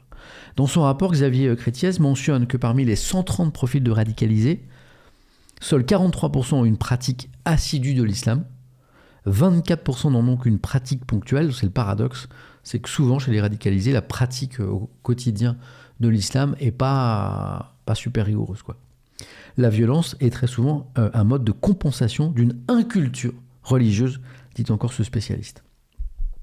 Autre question importante, où en est-on de la déradicalisation en prison? Je vais vous lire dans un instant. L'administration pénitentiaire a lancé un nouveau processus de gestion des risques liés à la radicalisation, c'était en 2019. Depuis, les détenus condamnés pour terrorisme ou de droit commun susceptibles de radicalisation passent par l'un des 6 quartiers d'évaluation de la radicalisation. C'est un suivi très poussé. Tous leurs faits sont contrôlés pendant 3 mois d'évaluation, donc en prison, vous l'avez compris. À l'issue de ces 3 mois d'évaluation, les détenus ne présentant pas de risque de violence ou d'influence, la majorité, sont placés en détention classique. Les plus dangereux vont aller à l'isolement. Non, on est dans La Croix, les amis, pour ceux qui cherchent l'article. Quant aux détenus présentant un risque, mais dont on estime qu'ils peuvent évoluer, eh bien on les met dans un quartier de prise en charge de la radicalisation, c'est un quartier spécialisé en prison, pour 6 mois renouvelables. Là, des équipes composées d'éducateurs, de psychologues, d'intervenants extérieurs, de médiateurs du fait religieux se réunissent en atelier pour accompagner l'individu dans sa déradicalisation. Ça, qu'est-ce qu'on est en train d'exposer ? Là, qu'en France, il y a des choses qui ont été mises en place. Des choses manifestement insuffisantes, puisqu'il y a des individus qui passent les mailles du filet, vous l'avez bien compris. Mais en France, ça fait un moment qu'on a pris conscience d'un souci, c'est-à-dire qu'au moment où les personnes condamnées pour terrorisme sortent de prison, eh bien, il faut s'assurer, ou par un processus de déradicalisation mené en prison, ou par un suivi, voire une surveillance, eh bien qu'ils ne vont pas récidiver. Donc là, par exemple, on parle d'équipes composées d'éducateurs, de psychologues, d'intervenants extérieurs, de médiateurs du fait religieux qui vont se réunir en atelier pour accompagner l'individu dans sa déradicalisation. La taquilla, c'est peut-être un mot que vous avez entendu parler, la technique de dissimulation pour déjouer la vigilance des autorités, qu'aurait peut-être utilisé le terroriste de Bir Hakeim, est redoutée par l'ensemble des équipes et reste très difficile à mesurer. Donc des choses sont mises en place, surveillées, encadrées, déradicalisées, mais évidemment, il est difficile de détecter un individu qui dit s'amender, dit avoir changé, dit s'être déradicalisé et en fait n'a pas changé. Et dans le mensonge, dans la tromperie, dans la duperie. Lilo Trésor, merci pour le 2e mois d'abonnement. Adrimbal, merci pour le Prime. Flaoui, merci beaucoup pour le soutien. Petit Bloc, merci pour le Prime. Alors, dernière question sur ce sujet et après je vais vous lire, même si je ne suis pas sûr d'avoir toutes les réponses à vos questions. Est-ce que la guerre au Proche-Orient, est-ce que la guerre à Gaza actuellement accroît le risque d'attentats islamistes dit par imitation, ce qu'on va définir? La réponse à cette question est oui. L'attaque d'un touriste allemand à Paris samedi 2 décembre matérialise ce risque anticipé, qui a été anticipé, qui est redouté par les services de renseignement européens depuis le 7 octobre déjà. Même si le 7 octobre, c'est les attentats du Hamas, vous vous rappelez. Même si le Hamas n'est pas dans une logique consistant à commettre des attentats à l'étranger, son combat peut inspirer des individus radicalisés et souvent des individus isolés. C'est le scénario que les services de renseignement européens redoutaient. Salut Framboise, merci de nous rejoindre. On est en train de parler de l'attentat de samedi soir, merci pour le soutien. C'est le scénario que les services de renseignement européens redoutaient. L'attentat commis samedi près de la Tour Eiffel à Paris confirme les craintes d'une importation de la guerre au Proche-Orient. Alors, je me souviens quand j'ai commencé à parler des attentats du 7 octobre du Hamas contre Israël, j'ai dit, l'un des risques évoqués par les spécialistes de la lutte antiterroriste en Europe, en France et en Europe, c'est l'importation du conflit chez nous, en France, en Europe. Et quelqu'un dans le chat m'avait dit, et plusieurs personnes m'ont dit, mais attends, c'est quoi l'importation du conflit du Proche-Orient chez nous, en France, en Europe? Eh bien, c'est ça. C'est ce qui vient de se passer là. C'est ça. Puisque l'auteur de cet acte terroriste, vous savez, a expliqué ce qui se passe au Proche-Orient justement pour motiver son geste. C'est ce passage dans la croix. Une fois arrêté, il a lié son geste à l'opération israélienne contre le Hamas. Il a indiqué aux policiers ne plus pouvoir supporter que des musulmans meurent, tant en Afghanistan qu'en Palestine, et en vouloir à la France pour ce qui se passe à Gaza, estimant qu'elle est complice, la France, de ce que fait Israël. Le risque est celui donc d'avoir des attentats par imitation venus d'individus radicalisés, explique Cyril Brett, qui est enseignant à Sciences Po Paris. Depuis quelques années, les chaînes logistiques de commandement de groupes terroristes basés à l'étranger ont été désorganisées, donc c'est un succès de la lutte contre le terrorisme quand même. De plus, le Hamas est tout entier concentré sur sa guerre menée contre l'armée israélienne actuellement. Il est peu probable qu'il cherche, le Hamas, à organiser des attentats en Europe, mais les appels à la solidarité à lancer sur les réseaux sociaux peuvent avoir une résonance auprès de personnes qui passent tout à coup à l'acte. C'est peut-être ce qui s'est passé. C'est d'ailleurs le scénario observé lors des derniers attentats sur le sol européen. L'attaque, vous savez, contre un lycée à Arras qui a entraîné la mort d'un professeur, pensez pour lui et sa famille, le 13 octobre, ou bien celle contre 2 supporters suédois à Bruxelles le 16 octobre, dont l'auteur a dit agir par vengeance après les actes de profanation du Coran qui ont eu lieu en Suède. Le nombre d'attaques, pourtant, alors c'est un paradoxe parce qu'on est en train de s'inquiéter là, le nombre d'attaques est pourtant en baisse actuellement par rapport au pic de 2018, année où avaient été dénombrés 33 attentats islamistes en Europe. Ce chiffre est tombé à 11 attaques en 2021. Mais, conclusion de l'article dans La Croix, il est très difficile pour les services de sécurité européens de prévenir, d'empêcher ces attentats commis par des individus isolés. Autant suivre un groupe, remonter des filières, faire parler des gens pour essayer de comprendre qui fait quoi. C'est du domaine du possible, mais un individu radicalisé, isolé, qui se cache et qui est dans une logique de duplicité, de mensonge, c'est un peu plus compliqué manifestement, c'est ce que nous explique La Croix. Voilà pour ce gros dossier que je voulais vous consacrer à cet attentat de samedi, ne serait-ce que pour la mémoire de ce jeune homme de 23 ans qui a trouvé la mort samedi à Paris, alors qu'il était venu passer un bon moment de détente dans la ville. Et pour essayer de comprendre cette menace, je pense qu'il fallait passer un petit peu de temps. Maintenant, je vous lis, vous. Voilà. Est-ce qu'on peut parler de faits divers dans cette situation ? Non. Pour moi, c'est un attentat terroriste. Un attentat terroriste, il est qualifié notamment attentat terroriste quand il est revendiqué au nom d'une idéologie que nous qualifions d'idéologie terroriste. Voilà. Répandre la terreur pour imposer ses idées, pour faire très très simple. Donc, ce n'est pas un fait divers.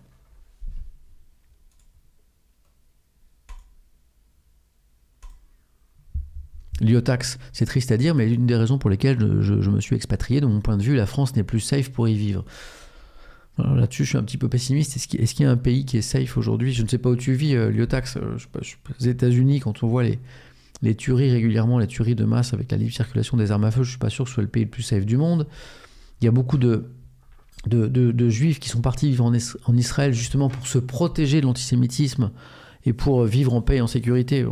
Récemment, avec les attentats du Hamas, là, récemment en octobre, mais dans les années précédentes aussi, une époque où je suis allé passer une semaine en Israël il y a très longtemps pour comprendre, c'était juste après des attentats comme ça très très très très violents.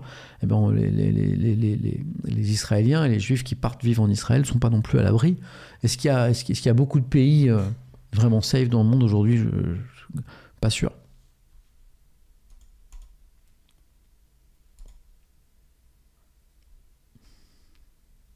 Je vous lis.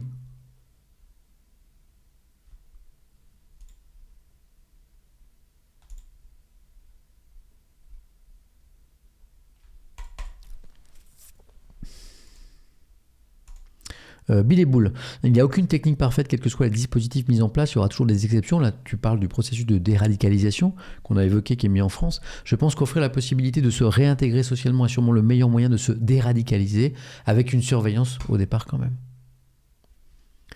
En prison, les gens se radicalisent encore plus. C'est un vrai souci de notre système carcéral. C'est pas faux. C'est parfait. Ils sont parfois effectivement en contact avec des gens qui vont les radicaliser ou les radicaliser encore plus.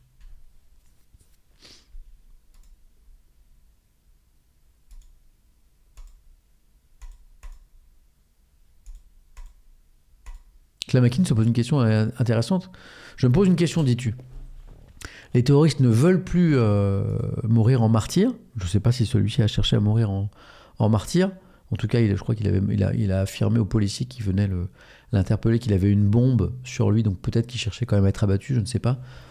Et finalement, il a été tasé, quoi, ce qui a permis son arrestation, quoi. Et on l'espère son procès. Et cherchent donc à être attrapés vivants, à voir. Ça leur permet peut-être de continuer à infuser dans les prisons et en dehors leur idéologie mortifère. Peut-être. Le Duc d'Auge 99, merci pour le 10e mois d'abonnement. Je descends en bas du chat.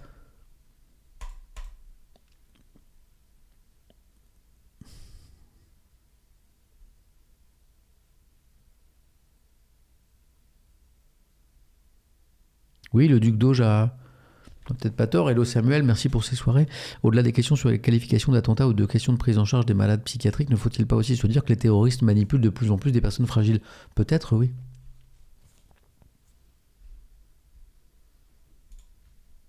Alors, certains parmi nous sont expatriés. Je vois que certains me parlent de l'Estonie, de la République tchèque, de Prague, de la Finlande, en me disant qu'ils ont le sentiment que c'est des pays qui sont plus safe. On parle de la Suisse. On parle de Dubaï, on parle de la Corée du Sud, on parle du Japon.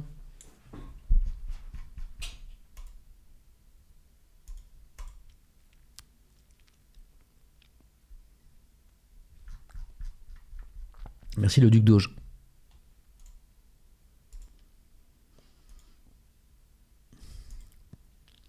Mathieu, tu nous emmènes un petit peu ailleurs. Mathieu nous dit, est-ce que le gouvernement ne préfère pas sévir avec des manifestants ultra-droite plutôt qu'avec des gens qui ont le profil de terroristes? Dans les prisons françaises, aujourd'hui, il y a un nombre important de profils terroristes, comme tu les appelles. Je ne crois pas qu'il y ait beaucoup de militants d'ultra-droite. Donc, je vois ta question, mais les faits ne te donnent pas raison, quoi.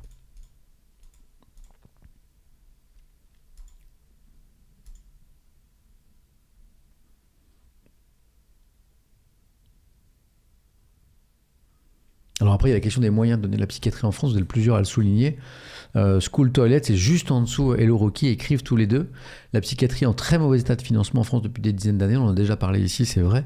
C'est une catastrophe. Hello Rocky, comment la psychiatrie peut surveiller les individus alors qu'elle souffre cruellement de moyens? Je vois que vous connaissez le sujet, c'est un vrai problème. On dit souvent que la psychiatrie en France, c'est le parent pauvre de la médecine, d'un système de soins qui va pas très très fort déjà. Donc vous prenez la branche qui va le moins bien, c'est cette branche psychiatrique. Il y a peut-être aussi un sujet là-dessus. Ouais. Merci Wafgun pour la qualité de ton message. La France part en couille niveau sécu à cause de personnes qui pensent comme toi, Étienne. Merci beaucoup pour cette contribution d'un niveau assez intéressant. Merci mon ami Wafgun, merci beaucoup.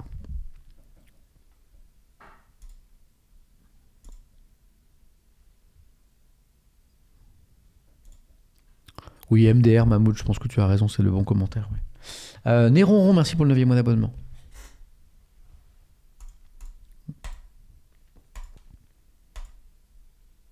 Non, il y a Hugo Boom qui rigole, le problème c'est de lire le chat. Non, ah non, bah non, parce que c'est une façon aussi de créer un dialogue. Alors évidemment, on se moque, on rigole. Je viens clairement de dire à la personne que je n'étais pas d'accord avec son analyse.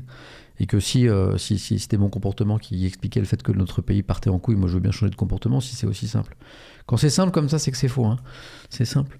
Donc non, je préfère créer un dialogue, même si ce dialogue est un peu tendu, plutôt que... Voilà.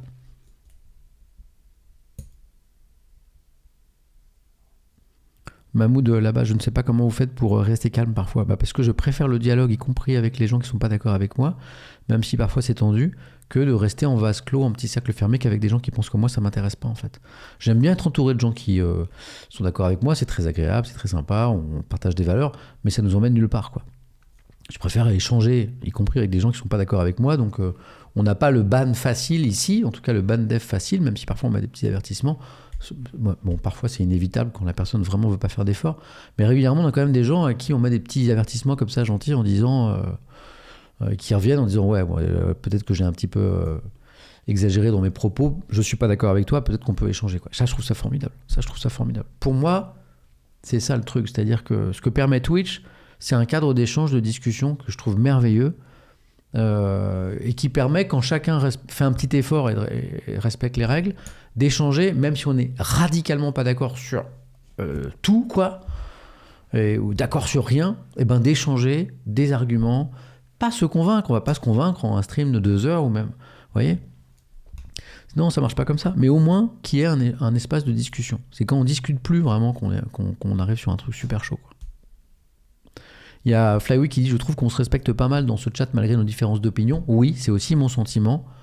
À part parfois certains qui sont un petit peu énervés, mais bon, c'est normal quand, sur le nombre qu'il y a des gens qui ne sont pas forcément dans l'état d'esprit de vouloir faire un effort d'échange avec des gens qui ne sont pas d'accord avec eux. Mais peut-être que cette même personne, 2 heures ou 2 jours ou 2 semaines ou 2 mois plus tard, va penser à ça et dire « Bon, il m'énerve le papy là, mais bon, au moins on peut discuter, quoi. »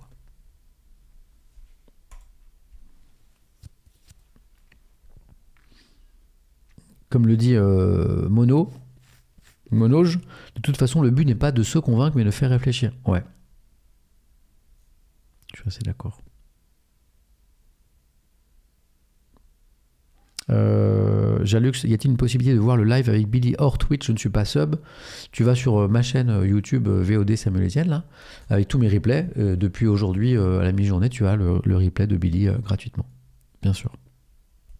Allez, on a l'occasion d'en reparler. Hélas, ai-je envie de dire. On va parler un petit peu d'emploi aussi, parce que c'est important. On pourrait parler toute la nuit de ce sujet, il est essentiel, mais il faut que je dorme aussi un petit peu, puisque demain, le réveil va sonner à 5h pour lire les journaux, pour vous retrouver demain soir. Mobilisation générale pour l'emploi. L'emploi, c'est aussi un sujet important. À l'heure où le taux de chômage remonte légèrement, Elisabeth Borne a réuni ses ministres aujourd'hui pour aller vers le plein emploi. Je vous peins le tableau. Salut Morgane, bonne nuit, bonne soirée. le président Macron aimerait bien, vous savez qu'il ne peut pas se représenter en 2027, il aimerait bien qu'on garde de lui l'image d'un président qui a fait baisser le chômage. Voilà. Alors, il se trouve que le taux de chômage, en tout cas, les chiffres du chômage ont baissé ces derniers mois, ces dernières années en France. Voilà. Le président Macron a affiché un objectif ambitieux qu'on appelle ça, de plein emploi. Le plein emploi, ça n'est pas 0% de chômage. Il y a des résistances structurelles dans une économie, qui varient selon les économies d'ailleurs. Le plein emploi n'est pas le même taux de chômage dans un pays comme la France et les États-Unis, par exemple. Donc en France, on estime que c'est de l'ordre de 5% de chômeurs, c'est dans le plein emploi, parce qu'il y a un chiffre en dessous duquel on ne peut pas descendre, ne serait-ce que pour la mobilité professionnelle, les gens qui bougent, tout ça. Mais bon, l'objectif, c'est d'arriver à 5%. Voilà. Sauf que le taux de chômage, il remonte un petit peu là. Voilà.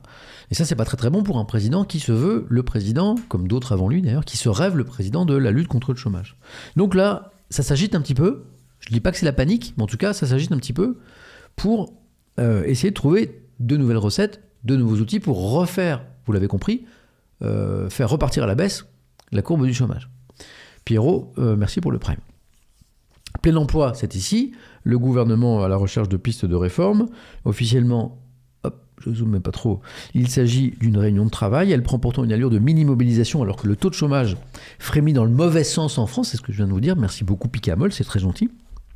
Elisabeth Borne a donc réuni aujourd'hui, c'était cet après-midi, ses principaux ministres concernés pour étudier des aménagements, voire de nouvelles réformes du marché du travail, à même de sécuriser ce qui reste l'objectif cardinal du quinquennat, atteindre le plein emploi d'ici à 2027. C'est exactement ce que je vous disais. Bruno Le Maire, vous savez que c'est le ministre de l'économie, a déjà dévoilé une partie de ce qu'il juge opportun de faire. Ça passe notamment par l'instauration d'un nouveau droit à temps partiel pour tous les salariés en fin de carrière, pour éviter des sorties trop brutales de l'emploi, dit-il. Il faut mettre fin à l'hypocrisie du système social qui dégage les plus de 55 ans pour faire la place aux jeunes. Bon, ça fait des années qu'on le dit en France, donc on le redit, avec de nombreuses entreprises qui se débarrassent de ces salariés les plus âgés et les plus chers. Voilà, ça c'est un truc assez français. On a un taux d'emploi des seniors en France qui est très très bas par rapport à nos voisins européens. Différent de la retraite progressive, ce nouveau droit, donc le droit à temps partiel pour les salariés en fin de carrière, pourrait prendre la forme d'un contrat de travail à par exemple 4/5 du temps, 80% du temps, payer 90% du salaire, en cotisant à 100% pour la retraite. Bon, en vrai, moi, si on me proposait ça dans quelques années, quand on va vouloir commencer à se débarrasser de moi, je dirais ouais, pourquoi pas. L'idée a tout pour plaire, notamment à la CFDT, le syndicat réformiste, et elle a des chances de se retrouver dans le champ de la négociation bientôt entre syndicats et patronat. Alors, il y a un petit éclairage assez sympa là, sur l'Allemagne. Parce que l'Allemagne, ces dernières années, nous disent les Échos, ont boosté l'emploi des seniors. Voilà, qui est vraiment un vrai problème en France. Comment ils ont fait ? Est-ce que c'est importable chez nous ? Vous allez voir, pas forcément.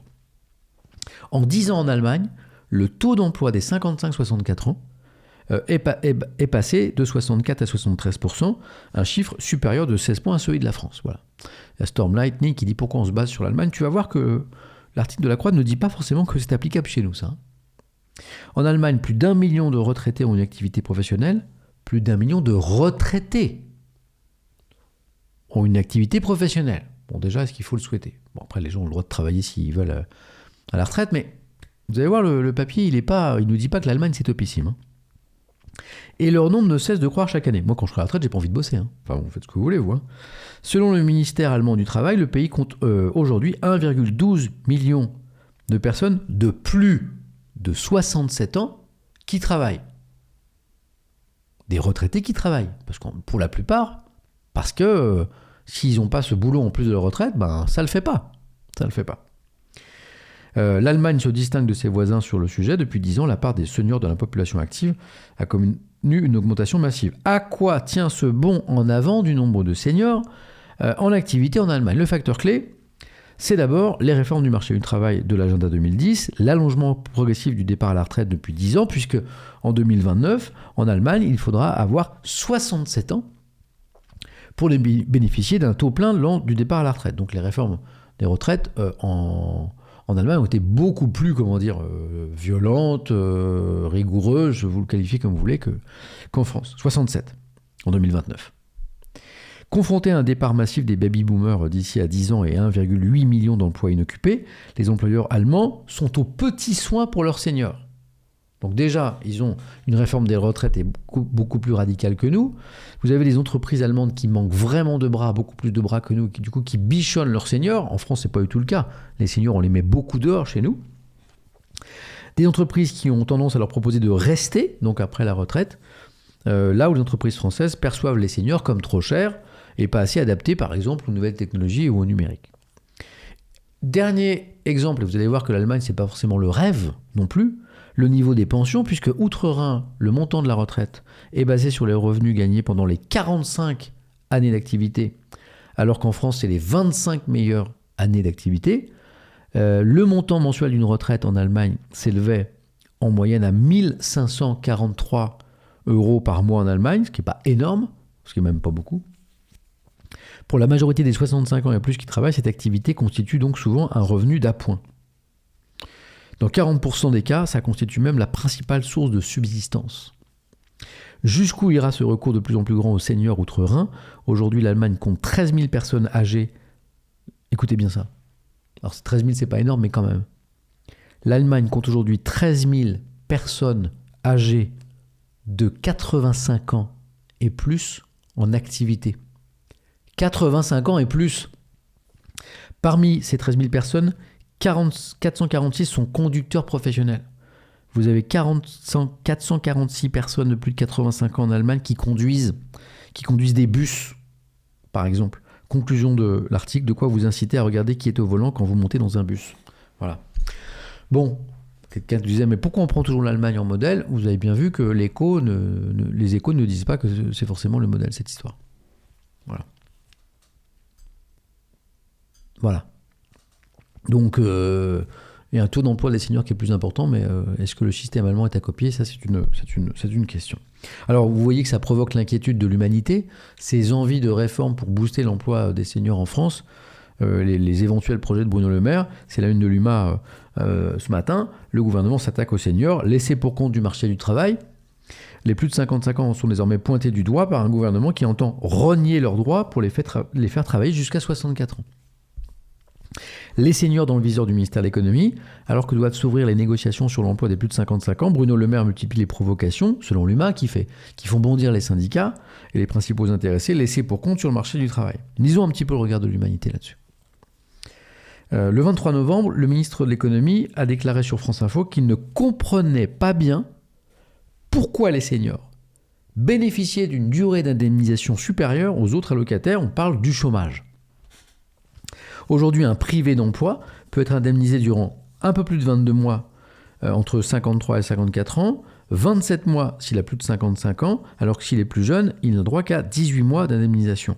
Le ministre a dit « Je ne vois aucune raison pour qu'il y ait une durée d'indemnisation plus longue des plus de 55 ans, qui feint d'oublier, rappelle l'humanité, Bruno Le Maire, que cette disposition vise justement à compenser les plus grandes difficultés des seniors à retrouver un emploi. » En France, les seniors ont une durée d'indemnisation de chômage qui est plus longue, justement parce qu'il est plus dur pour eux de trouver un emploi. Et le ministre dit « Je vois pas pourquoi ».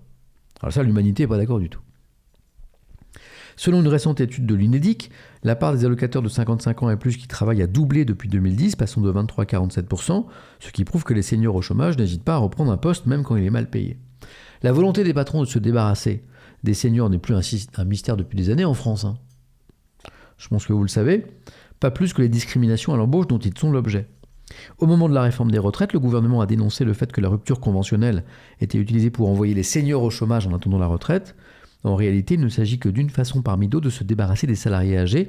Selon une étude de l'UNEDIC datant de mars, la moitié des seniors indemnisés par Pôle emploi se sont retrouvés au chômage après un licenciement et 25% à la suite d'une rupture conventionnelle. Bruno Le Maire suggère que si le taux d'emploi des seniors est trop bas, c'est en raison de règles d'indemnisation trop généreuses. Dit l'économiste Bruno Coquet. Bruno Coquet, il n'est pas d'accord, il dit « Bah non, on prend le problème à l'envers. » Merci Picamol, merci. On prend le problème à l'envers. Si les seniors ne perdaient pas leur emploi, ils ne se retrouveraient pas au chômage. Autrement dit, commençons par regarder du côté des discriminations dans l'emploi et à l'embauche. C'est là où se situe, dit cet économiste, le vrai problème. Le gouvernement donne toujours l'impression que les travailleurs seraient responsables de leur sort, dit la sociologue Claire Vivès, mais ce ne sont pas eux qui sont à l'origine de discriminations dont ils font l'objet, ni de la dégradation de leur état de santé liée aux conditions de travail. Aujourd'hui, de nombreux seniors ne sont tout simplement pas en capacité d'occuper un poste à temps plein. Or, la santé constitue un point sous-estimé par le gouvernement. Intéressant ce regard de l'humanité. Emmanuel Macron a fait de l'atteinte du plein emploi, donc taux de chômage à 5% en gros, au sens du Bureau international du travail, un des objectifs prioritaires de son second quinquennat, mais la récente remontée du nombre de chômeurs en novembre, on est à 7,4%, là on est loin des 5%, hein, selon l'INSEE, met à mal ses ambitions. Les négociations entre syndicats et patronat sur l'emploi des seniors qui doivent bientôt s'ouvrir se démarrent donc dans un contexte qui est particulier. Hein. Le risque est évidemment que les plus de 55 ans, ça c'est moi ça, hein, dans 3 ans j'ai 55 ans moi, subissent une forme de double peine, déjà obligés de rester plus longtemps sur le marché du travail en raison du recul de l'âge légal à 64 ans. Ils pourraient se voir en plus rogner leur droit au chômage. Vous voyez, c'est ça l'inquiétude de l'humanité. Ils pourraient se voir renier leur droit au chômage. Des dizaines de milliers de personnes risquent d'être en fin de droit plus tôt, encore très loin de la retraite, s'inquiète un syndicaliste de la CGT. Ils vont se retrouver au RSA ou à l'ASS, l'allocation de solidarité spécifique, ouverte aux chômeurs ayant épuisé leurs droits. Bon, c'est pas très réjouissant, quoi. Est-ce que ce sont des inquiétudes fondées ou pas? En tout cas, c'est l'inquiétude de l'humanité.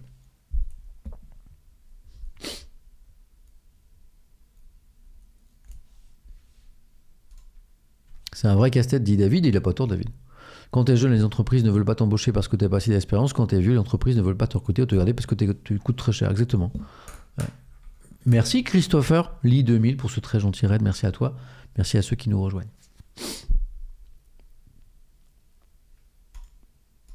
Oui, Fly, oui, a pas tort. En gros, le gouvernement veut que les seniors se bougent un peu le huc alors que les entreprises ne les recrutent pas. Il y a comme un hiatus dans le beans. Bah oui. Tu le dis autrement que l'humain, mais c'est la même chose. Ouais.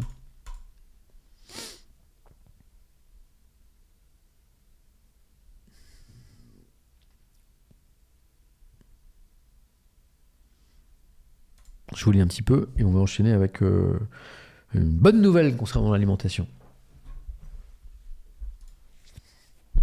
Oh, Balancia qui balance sur les vieux. Sincèrement, je fais pas de généralité. Durant mes années étudiantes, quand je bossais durant les mois d'été, ceux qui étaient à quelques années de la retraite n'en avaient plus rien à faire de bien foutre leur taf. Eh oh! Et tu dis que tu fais pas de généralité?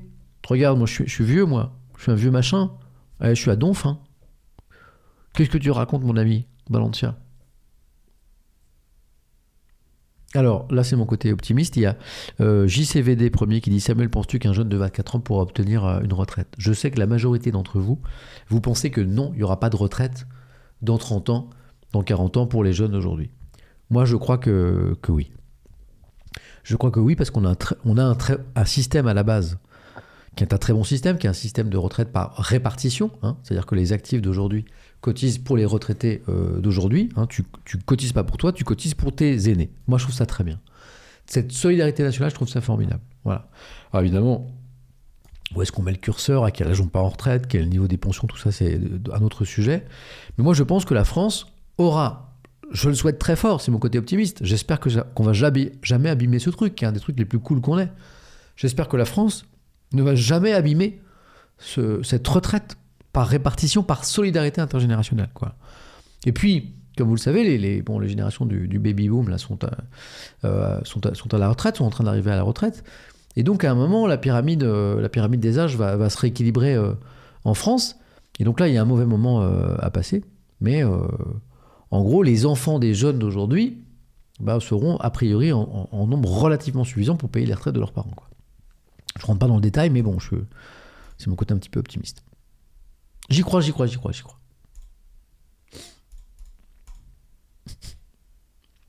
y a Fiat Minimis qui dit « Mais arrête de dire qu'on est vieux à 50 ans !» Non, mais je ne dis pas qu'on est vieux à 50 ans, je dis que moi, je suis vieux.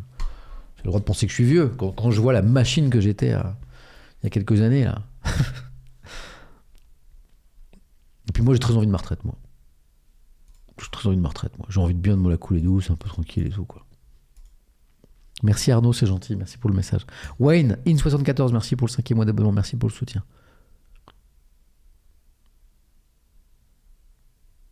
Mais non, c'est pas un système pyramidal. Je vois pourquoi tu dis ça, Parsifal. C'est un système de solidarité. J'y crois, j'y crois.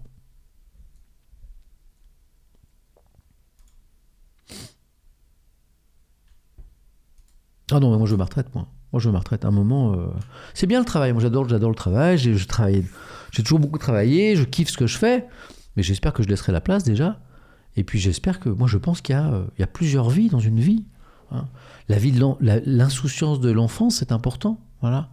C'est un joli âge. L'adolescence, c'est intéressant. Le jeune étudiant, c'est un moment important. Jeune actif, retraité, du temps pour soi, du temps pour les autres, du temps pour ceux qu'on aime, du temps pour ses amis, du temps pour la solidarité, du temps pour le bénévolat, du temps pour l'association. Moi, je croise plein de retraités qui font des choses merveilleuses. Il n'y a pas que le travail dans la vie. C'est bien d'être productif, de nourrir la machine, l'économie, ouais, très très bien. Mais c'est pas que ça, quoi. C'est pas que ça. Moi, le premier jour de ma retraite, je me barre, quoi. Je me barre, moi. C'est pour ça que je veux avoir une retraite.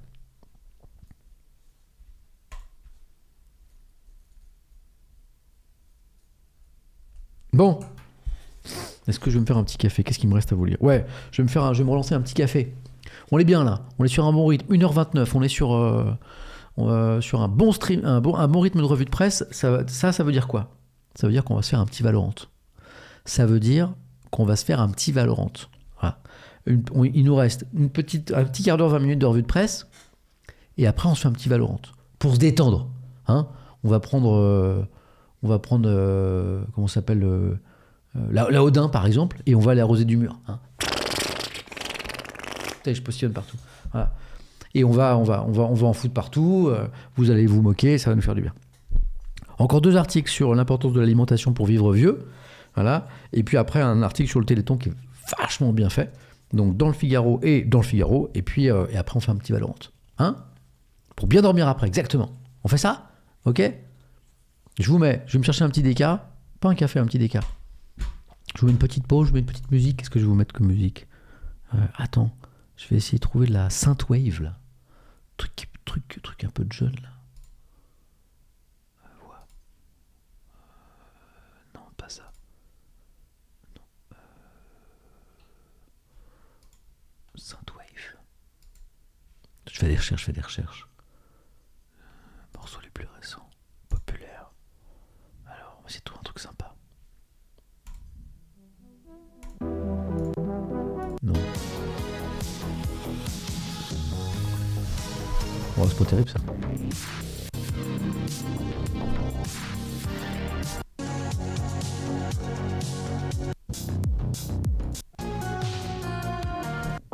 Bougez pas, hein. Ah, j'aime bien ça. Ok, je vous mets ça, un truc bien détendant. Je vais me chercher un petit déca. Je vous mets un peu de musique, je vous mets un petit peu de pub, un petit peu de tout ça. 2 minutes, un petit déca. On finit la revue de presse et un petit Valorant pour se détendre, ok? A tout de suite. Déca en tant que Rital, tu viens de baisser de pas mal de place dans mon estime, me dit chez Story. Je vais dormir 3-4 heures. Je vais pas me prendre un café maintenant, t'es fou quoi? Enfin, Rital ou pas Rital? A tout de suite. J'arrive.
C'est un peu rencontre du troisième type, ce truc. Hein. Incroyable.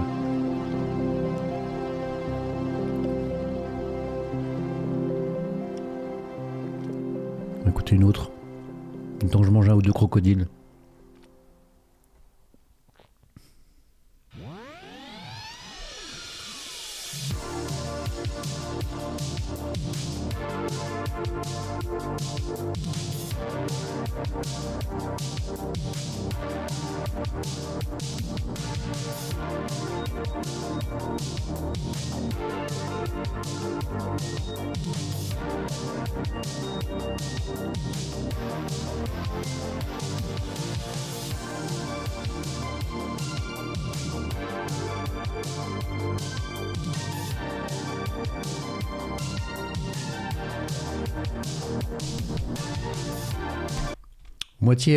Moitié New Wave, moitié Gym Tonic. Très bizarre comme mélange. Bon, alors j'ai mis ma capuche parce qu'en fait il fait froid dans le petit studio.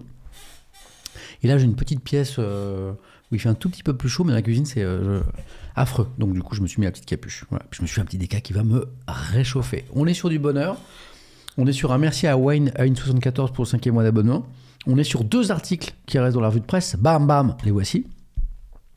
Sur le Téléthon et sur l'alimentation pour vivre plus longtemps.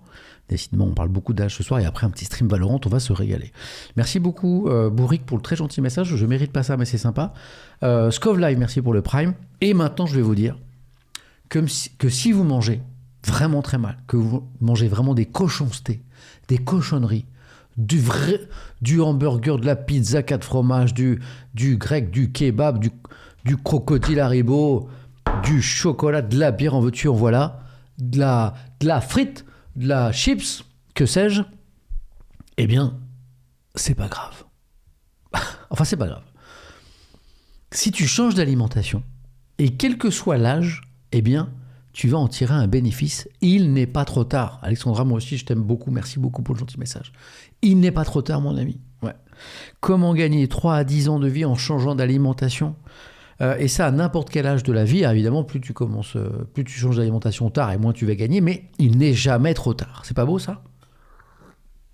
Marlon Hay nous dit dans le chat à l'instant, je suis passé végétarienne et nourriture plus saine il y a 10 ans. Aucun regret, j'ai vu la différence. Moi, je mange pas très très bien, moi, ces derniers temps. Je suis pas sûr que je suis en mode espérance de vie max, mais il va falloir que je fasse un petit effort.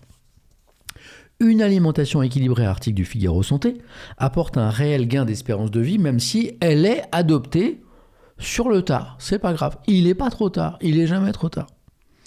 Comme le dit School Toilet, au lieu de manger 4 pizzas 4 fromages, manger une pizza 16 fromages. Mais non, qu'est-ce que tu racontes ? Voulez-vous gagner 3 ans d'espérance de vie ? Rien de plus simple. Il vous suffit de modifier vos habitudes alimentaires, affirment des chercheurs norvégiens. Dans une étude datée du 20 novembre dernier, donc c'est vraiment très nouveau. On sait depuis longtemps qu'une alimentation saine et équilibrée réduit la tension, le cholestérol, c'est pas très nouveau tout ça, le diabète, le risque de cancer, mais cette étude norvégienne va plus loin, en montrant qu'il est possible de vivre plus longtemps, même en ne changeant ses habitudes alimentaires qu'à partir de 40 ans. Ouais, c'est pas trop tard. C'est trop mignon. Il y a Victor Emus qui dit From Montréal dans le métro. Après le boulot, c'est un plaisir de t'écouter lire la presse. C'est trop gentil. Encore plus étonnant, les bienfaits d'un rééquilibrage alimentaire se feront sentir bien plus tard dans la vie. À 70 ans, le gain d'un régime devenant plus vertueux est de 1,5 ans. Même à 70 ans, si vous commencez à manger correctement à 70 ans, vous gagnez quand même de l'espérance de vie. Les avantages sont encore plus nets pour ceux dont le régime alimentaire est le plus déséquilibré à 40 ans. Pour eux, le gain peut espérer jusqu'à 10 ans d'espérance de vie. Jules, merci beaucoup pour ce prime. Selon l'observation, donc les scientifiques dont on parle là, le régime alimentaire associé à la mortalité la plus élevée, alors c'est quoi le pire régime alimentaire ? C'est le régime où t'as pas de céréales complètes, où t'as pas de légumes, où t'as pas de fruits, où t'as pas de noix, où t'as pas de légumineuses, où t'as pas de poisson, où t'as pas de lait, où t'as pas de produits laitiers, où t'as pas de viande blanche, ça c'est pas super. En revanche, le mauvais régime, il est riche en viande transformée, jambon, bacon, salami, saucisse, charcutes, c'est pas bon ça. Voilà. Les œufs, faut pas manger trop d'œufs. Les céréales raffinées, là, les trésors gavés de sucre, de chocolat, et tout ça. Là. Non, non, non, non, non. Et en boisson sucrée. Bon, on est d'accord, tout ce qui est bon. Bah, c'est comme ça.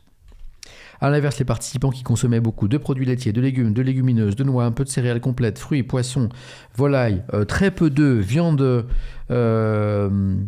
très peu de viande rouge, très peu de soda, très peu de farine, très peu d'aliments transformés, avaient une longévité record. Voilà. Bon, vous le saurez. Maintenant, vous mangez ce que vous voulez, mais au moins, vous le savez. Cette étude permet de remettre les pendules à l'heure sur un certain nombre de messages erronés qu'on voit régulièrement surgir comme faut manger de la viande rouge, faut manger des œufs. Non, en vrai, non quoi. La viande rouge est clairement liée à une augmentation de la mortalité. Quant aux œufs, il y a quelqu'un qui se met en colère là, c'est I hate you more. Quoi, faut pas manger trop d'œufs depuis quand? Bah depuis toujours en fait, on le sait depuis longtemps. Hein. T'as le droit de manger des œufs, mais pas trop en fait.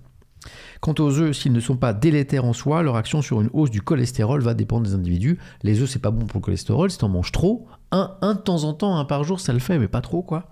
Voilà. Ça dépend vraiment, c'est très... Moi, je fais beaucoup de cholestérol naturellement, par exemple, donc je devrais pas trop manger d'œufs. Cholestérol, après, c'est les artères qui se bouchent et tout, et... Le message optimiste de cette étude, il n'y a pas d'âge pour modifier son alimentation. C'est pas beau, ça? C'est pas de l'optimisme?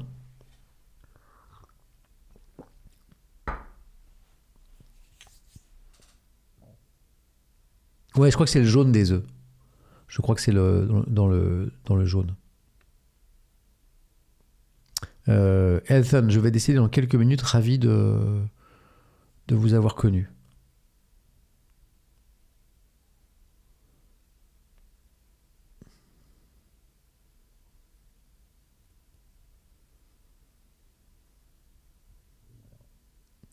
Jeff fait de mon mieux. Moi, les œufs, c'est par pack de 12.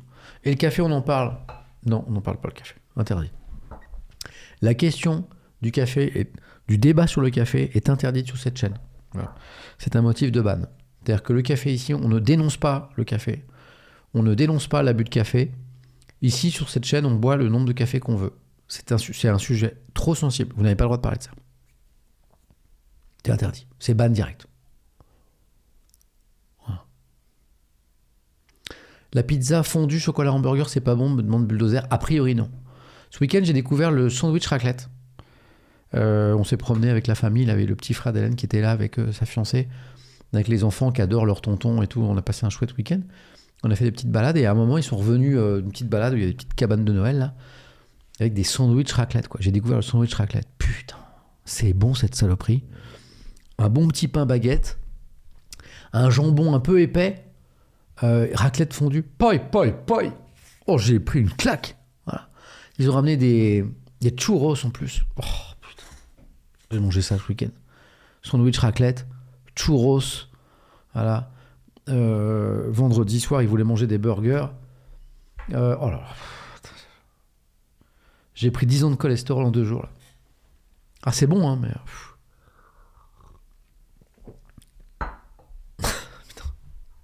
Oui, c'est ça la vie, mais bon, vous me verriez en ce moment un vrai petit tas de Saint-Doux. Hein. À l'époque où je faisais du sport, c'était autre chose.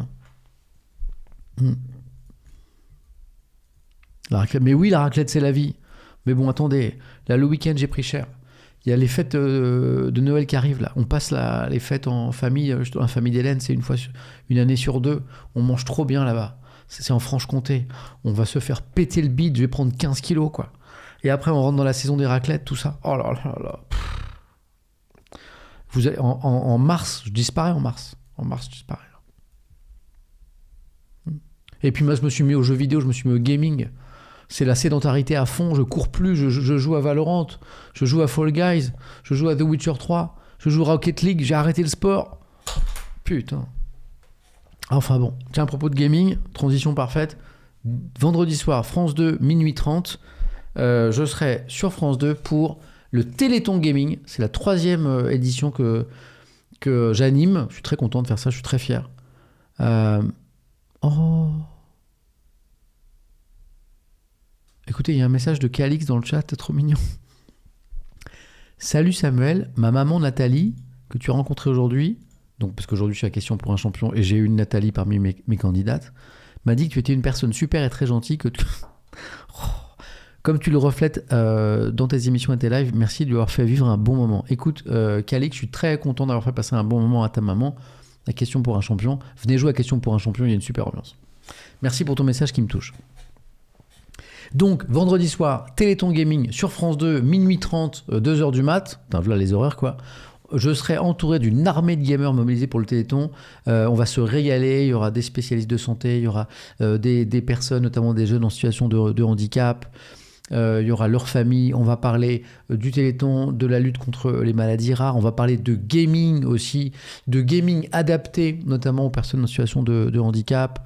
Ça va être une super soirée. Ça va être une super soirée. Et je serai accompagné, je ne vous l'ai pas dit, voilà, grosse annonce, par une championne d'e-sport, par une streameuse, par une youtubeuse, par quelqu'un qu'on adore, qui est Kayane. Kayane est mon invité exceptionnel, spécial, mon fil rouge, ma marraine, vendredi soir, sur France 2. Mais oui, mesdames et messieurs, voilà. Kayane sur France 2, vendredi soir avec moi. Ce sera ma marraine, la marraine du Téléthon Gaming. C'est cool, hein? Voilà, Kayane qui sera avec nous. Et on y est, regardez, c'est le Figaro. Voilà. Et on a un très beau papier dans le Figaro sur le Téléthon, 36 ans de Téléthon et 3 milliards d'euros. Tout le monde connaît Kayane, j'espère. Hein. Championne de Street Fighter, bien sûr. Hein. Quel que soit ton niveau sur Street Fighter, Kayane te met minable. Tiens, c'est drôle parce que justement, c'est le début de l'article du Figaro. Ces Français sont minables. Qui dit en 1987, il y a 36 ans, que les Français sont minables? Eh bien, c'est le comédien, l'humoriste Jerry Lewis, qui est très en colère en rentrant à son hôtel à Paris. C'est le parrain du Téléthon de la première édition.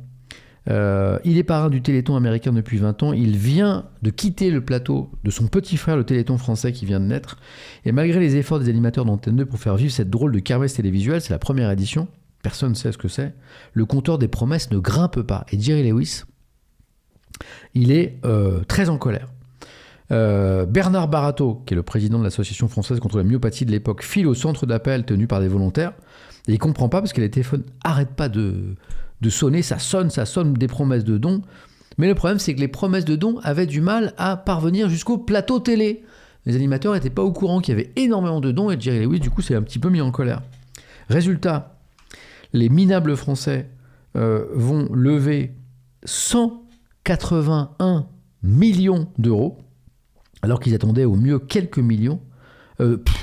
180 millions d'euros, 181 millions de francs, alors qu'ils attendaient que quelques millions, forçant les organisateurs à peindre à la main un chiffre 1, en plus pour le compteur qui ne prévoyait que 8 chiffres. Je ne sais pas si vous imaginez la dinguerie. C'est un énorme succès depuis le début. Depuis, ça c'était il y a 36 ans, le marathon télévisuel qui se tient chaque année début décembre, donc là c'est ce week-end, a recueilli près de 2,8 milliards d'euros au profit de la recherche contre les maladies génétiques rares. Ça a permis de publier les premières cartes du génome humain, financer les premiers succès de la thérapie génique. Tout était pourtant parti d'un coup de bluff. Retour en arrière, l'explication de comment est né le Téléthon est vraiment fascinante. Le 24 décembre 1946, dans la région d'Angers, naît Jean-Louis, premier enfant d'une fratrie de 7 garçons, 4 atteints de myopathie de Duchenne, maladie génétique qui provoque une dégénérescence progressive des muscles. À l'époque, le diagnostic est tardif, les traitements se résument à quelques séances de kiné, des bains chauds, l'appareillage, la trachéotomie, donc il n'y a quasiment rien. L'espérance de vie ne dépasse pas l'adolescence. Apprendre à mourir à 4 garçons, à les assister jusqu'au dernier jour, en les aidant à respirer, en se levant 5 ou 6 fois la nuit pour frotter leurs muscles parce qu'ils ont des crampes. Qu'est-ce qu'il nous restait? Il nous restait la lutte, dit le papa de ces enfants, Jean de Kepper, dans Les raisons de la colère, un documentaire produit en 2008. Yolène et Jean de Kepper qui partent donc en guerre à l'époque et fondent l'Association française contre les myopathies, hein, l'AFM, qui va devenir plus tard l'Association française contre les myopathies. En 1958, ils sont 9 parents autour de ce couple qui vont s'efforcer d'améliorer la vie chaotique de leurs enfants abandonnés de la médecine. Il faut savoir, c'est très important, que ceux qui fondent l'AFM, l'Association française contre les myopathies, qui sont à l'origine du Téléthon, et des millions récoltés pour nourrir la recherche, financer la recherche contre les maladies rares, en fait, ce sont des parents. Ce ne sont pas des médecins, ce ne sont pas des scientifiques.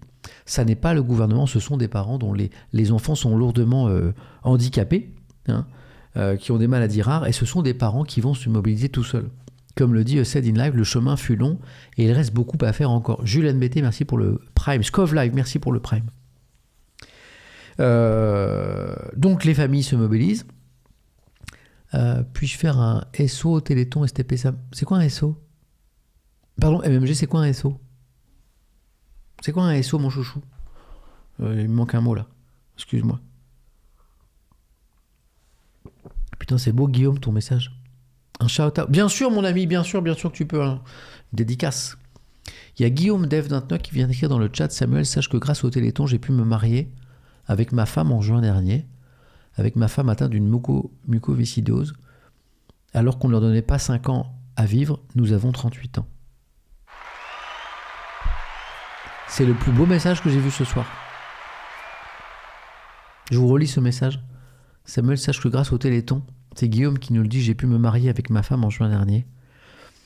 Avec ma femme atteinte d'une mucoviscidose, on ne leur donnait pas 5 ans à vivre, nous avons 38 ans. Écrivain. Quand je suis né en 1973, c'est un habitué de cette chaîne, en face du nom de ma maladie, il y avait maladie qui entraîne la mort du nourrisson dans les 6 mois. En 1987, le Téléthon est arrivé, j'avais 14 ans, progressivement ma vie a changé positivement, en partie grâce au progrès de la médecine.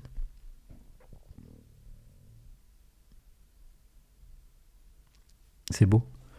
Alors, la suite. Dans les laboratoires de recherche émerge alors une promesse, la génétique qui progresse à pas de géant. En septembre 1986, le chercheur en génétique américain Anthony Monaco annonce au congrès de myopathie de Tours, organisé justement par l'AFM, avoir identifié le gène responsable de la fameuse myopathie de Duchenne. La politique de recherche française mise peu sur la génétique, il faut donc trouver des fonds. Et le fonds va venir justement du caritatif. Plusieurs parents entendent parler du fameux Téléthon aux États-Unis de Jerry Lewis. L'un des parents part aux États-Unis pour rencontrer chercheurs et familles, importer cet événement qui est un événement américain. Personne n'y comprenait rien en France à ce truc. Tout plaide contre un Téléthon à la française pour des maladies dont personne n'a entendu parler, hein, les maladies rares, dont personne ne veut entendre parler, même, j'ai envie de dire. Certains de ces pères de famille gagnent leur pari au prix de quelques mensonges. À Antenne 2, ils vont raconter qu'ils ont des partenaires financiers, et puis aux partenaires financiers, ils vont dire qu'ils ont l'accord de la chaîne. Voilà, ça, je trouve ça très bien, cette histoire.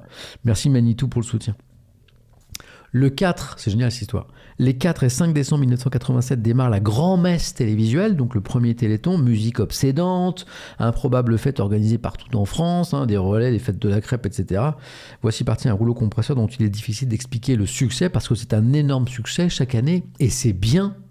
Au fil des ans, des critiques vont émerger, bien sûr, c'est normal, contre les recherches sur l'embryon, début des années 2000, contre la mise en avant d'enfants handicapés pour susciter l'adhésion des foules, contre l'utilisation d'animaux pour tester des médicaments. On va rappeler quand même sur ce sujet, parce que c'est un sujet important. Moi, je rencontre beaucoup de gens de très bonne foi qui disent « Mais moi, le Téléthon, ça me débecte ». Des gens qui disent ça, hein. Parce qu'en fait, les médicaments sont testés sur des animaux. 2 choses là-dessus. Sur ce sujet, il y a eu beaucoup de fake news, voilà. Pas que des fake news, mais il y a eu beaucoup de fake news sur de très mauvais traitements infligés à des animaux. Il y a quelques années, le journal Le Monde, qui est un média assez sérieux quand même, assez rigoureux, a fait une grande enquête sur la question des tests sur les animaux pour lutter contre les maladies rares. Si vous avez un peu de curiosité, si le sujet vous intéresse, vous tapez Le Monde, Téléthon, tests animaux, et vous allez trouver l'article, c'est super simple. Voilà. Et dans cet article, Le Monde explique qu'il y a une partie des accusations lancées contre les recherches contre les maladies rares avec des mauvais traitements sur les animaux, une partie des accusations qui sont totalement fausses, hein, un peu inventées, avec des vieux trucs qui n'ont rien à voir. Et puis, il y a une partie qui est vraie, c'est que effectivement, les médicaments sont testés sur des animaux. Et Le Monde nous rappelle que tous les médicaments, alors on peut le regretter, hein, mais tous les médicaments, tous les nouveaux médicaments, tous sans exception, sont testés sur des animaux. C'est même une obligation dans le cadre de l'Union européenne. Avant de donner un médicament à des humains, il y a une obligation aujourd'hui, peut-être que ça changera un jour, de le tester sur des animaux. Donc voilà, il faut le savoir quand même, puisque c'est un sujet important. Vous savez, moi, J'ai essayé de mobiliser des streamers, des streameuses ces dernières années sur ce sujet. Et on m'a beaucoup répondu ça. Des gens très gentils, des streamers, des streameuses qui m'ont dit non, ça, moi, je peux pas. Je peux pas m'engager sur le Téléthon parce qu'il y a cette histoire de tests sur les animaux, quoi. Voilà. Et je ne dis pas que c'est bien de tester les médicaments sur les animaux, mais les scientifiques nous disent qu'il n'y a pas d'autre solution, en fait, et qu'on est obligé de le faire plutôt que de tester directement sur des humains, quoi. Donc, petite parenthèse que je referme ici. N'hésitez pas à faire vos recherches là-dessus, c'est important. Pourtant, aujourd'hui, les succès sont là, nous rappelle le Figaro. Vous voyez Ibrahima, bambin de 2 ans et demi qui gambade sur les affiches du Téléthon 2023, donc la dernière campagne, atteint d'amyotrophie spinale, une maladie des motoneurones qui lui offrait au mieux quelques années de vie à ce petit Ibrahima, donc il y a 2 ans et demi aujourd'hui. Il a pu être très tôt dépisté et guéri. Il est pas, on soigne pas ses symptômes. Il est guéri aujourd'hui par le premier médicament de la thérapie génique mis sur le marché en 2019, développé grâce aux dons des Français. J'ai un peu bossé sur le sujet parce que je suis allé à la conférence de présentation du Téléthon il y a quelques semaines. Aujourd'hui, on cherche plus. Enfin, je m'exprime mal. On a passé cette période qui a duré des années, des dizaines d'années de on cherche, on trouve pas. Ça y est, on commence à trouver. On commence à trouver des remèdes. On commence à trouver des remèdes pour soigner des enfants, des adultes aussi, atteints par les maladies rares. Certaines maladies rares. Aujourd'hui, on estime que 95% des maladies rares sont encore sans traitement. J'ai bien dit 95%. 95% des maladies rares sont sans traitement, mais 5% aujourd'hui, on sait les traiter. Et c'est un espoir complètement neuf, complètement nouveau pour les enfants souvent et pour les familles. Donc, il y a encore beaucoup à faire. C'est pas le moment d'arrêter, c'est pas le moment d'arrêter de se mobiliser, c'est pas le moment d'arrêter de donner, et c'est pas le moment pour France Télévisions d'arrêter de se mobiliser sur le Téléthon. Parce que ça y est, on commence à trouver, grâce aux thérapies géniques, grâce à plein de choses, et c'est des choses qu'on évoquera vendredi soir ensemble dans cette émission Téléthon Gaming, puisque ce sont les gamers mobilisés pour le Téléthon. Je vous donne rendez-vous vendredi soir, donc dans la nuit de vendredi à samedi à minuit 30, minuit 25 sur France 2, avec notamment Kayane qui sera notre marraine, qui très gentiment a accepté d'être notre marraine, ce qui est adorable de sa part. Voilà les amis. Ouais, 36-37 bien sûr pour les dons. Ça commence vendredi je crois. Et puis téléthon.fr sur Internet. Voilà. Pourquoi si tard ? Parce qu'il y a d'autres émissions avant, et puis après, tu vois. C'est le début, des émissions sur le gaming, il n'y en a pas encore des masses, quoi. C'est vrai que ça aurait été plus cool avant, mais on s'en fiche. Vous êtes des gamers.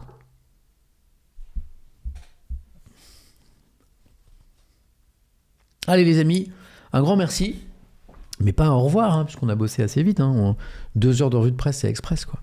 Donc, finito l'actu, on va se détendre un petit peu maintenant, voilà, avec une toute petite partie, parce qu'il faut que je dorme quand même, il faut que je dorme un petit peu, le réveil va sonner tôt pour lire d'autres journaux. Il y a Alexandra qui était volontaire pour le Téléthon, bravo. Et on va se faire, il y a Shock Live qui dit, Shock Live, Dark Samuel entre dans la pièce. Mais non, pas Dark Samuel, petit Samuel tout cool. Allez, on va essayer de se lancer un petit Valorant pour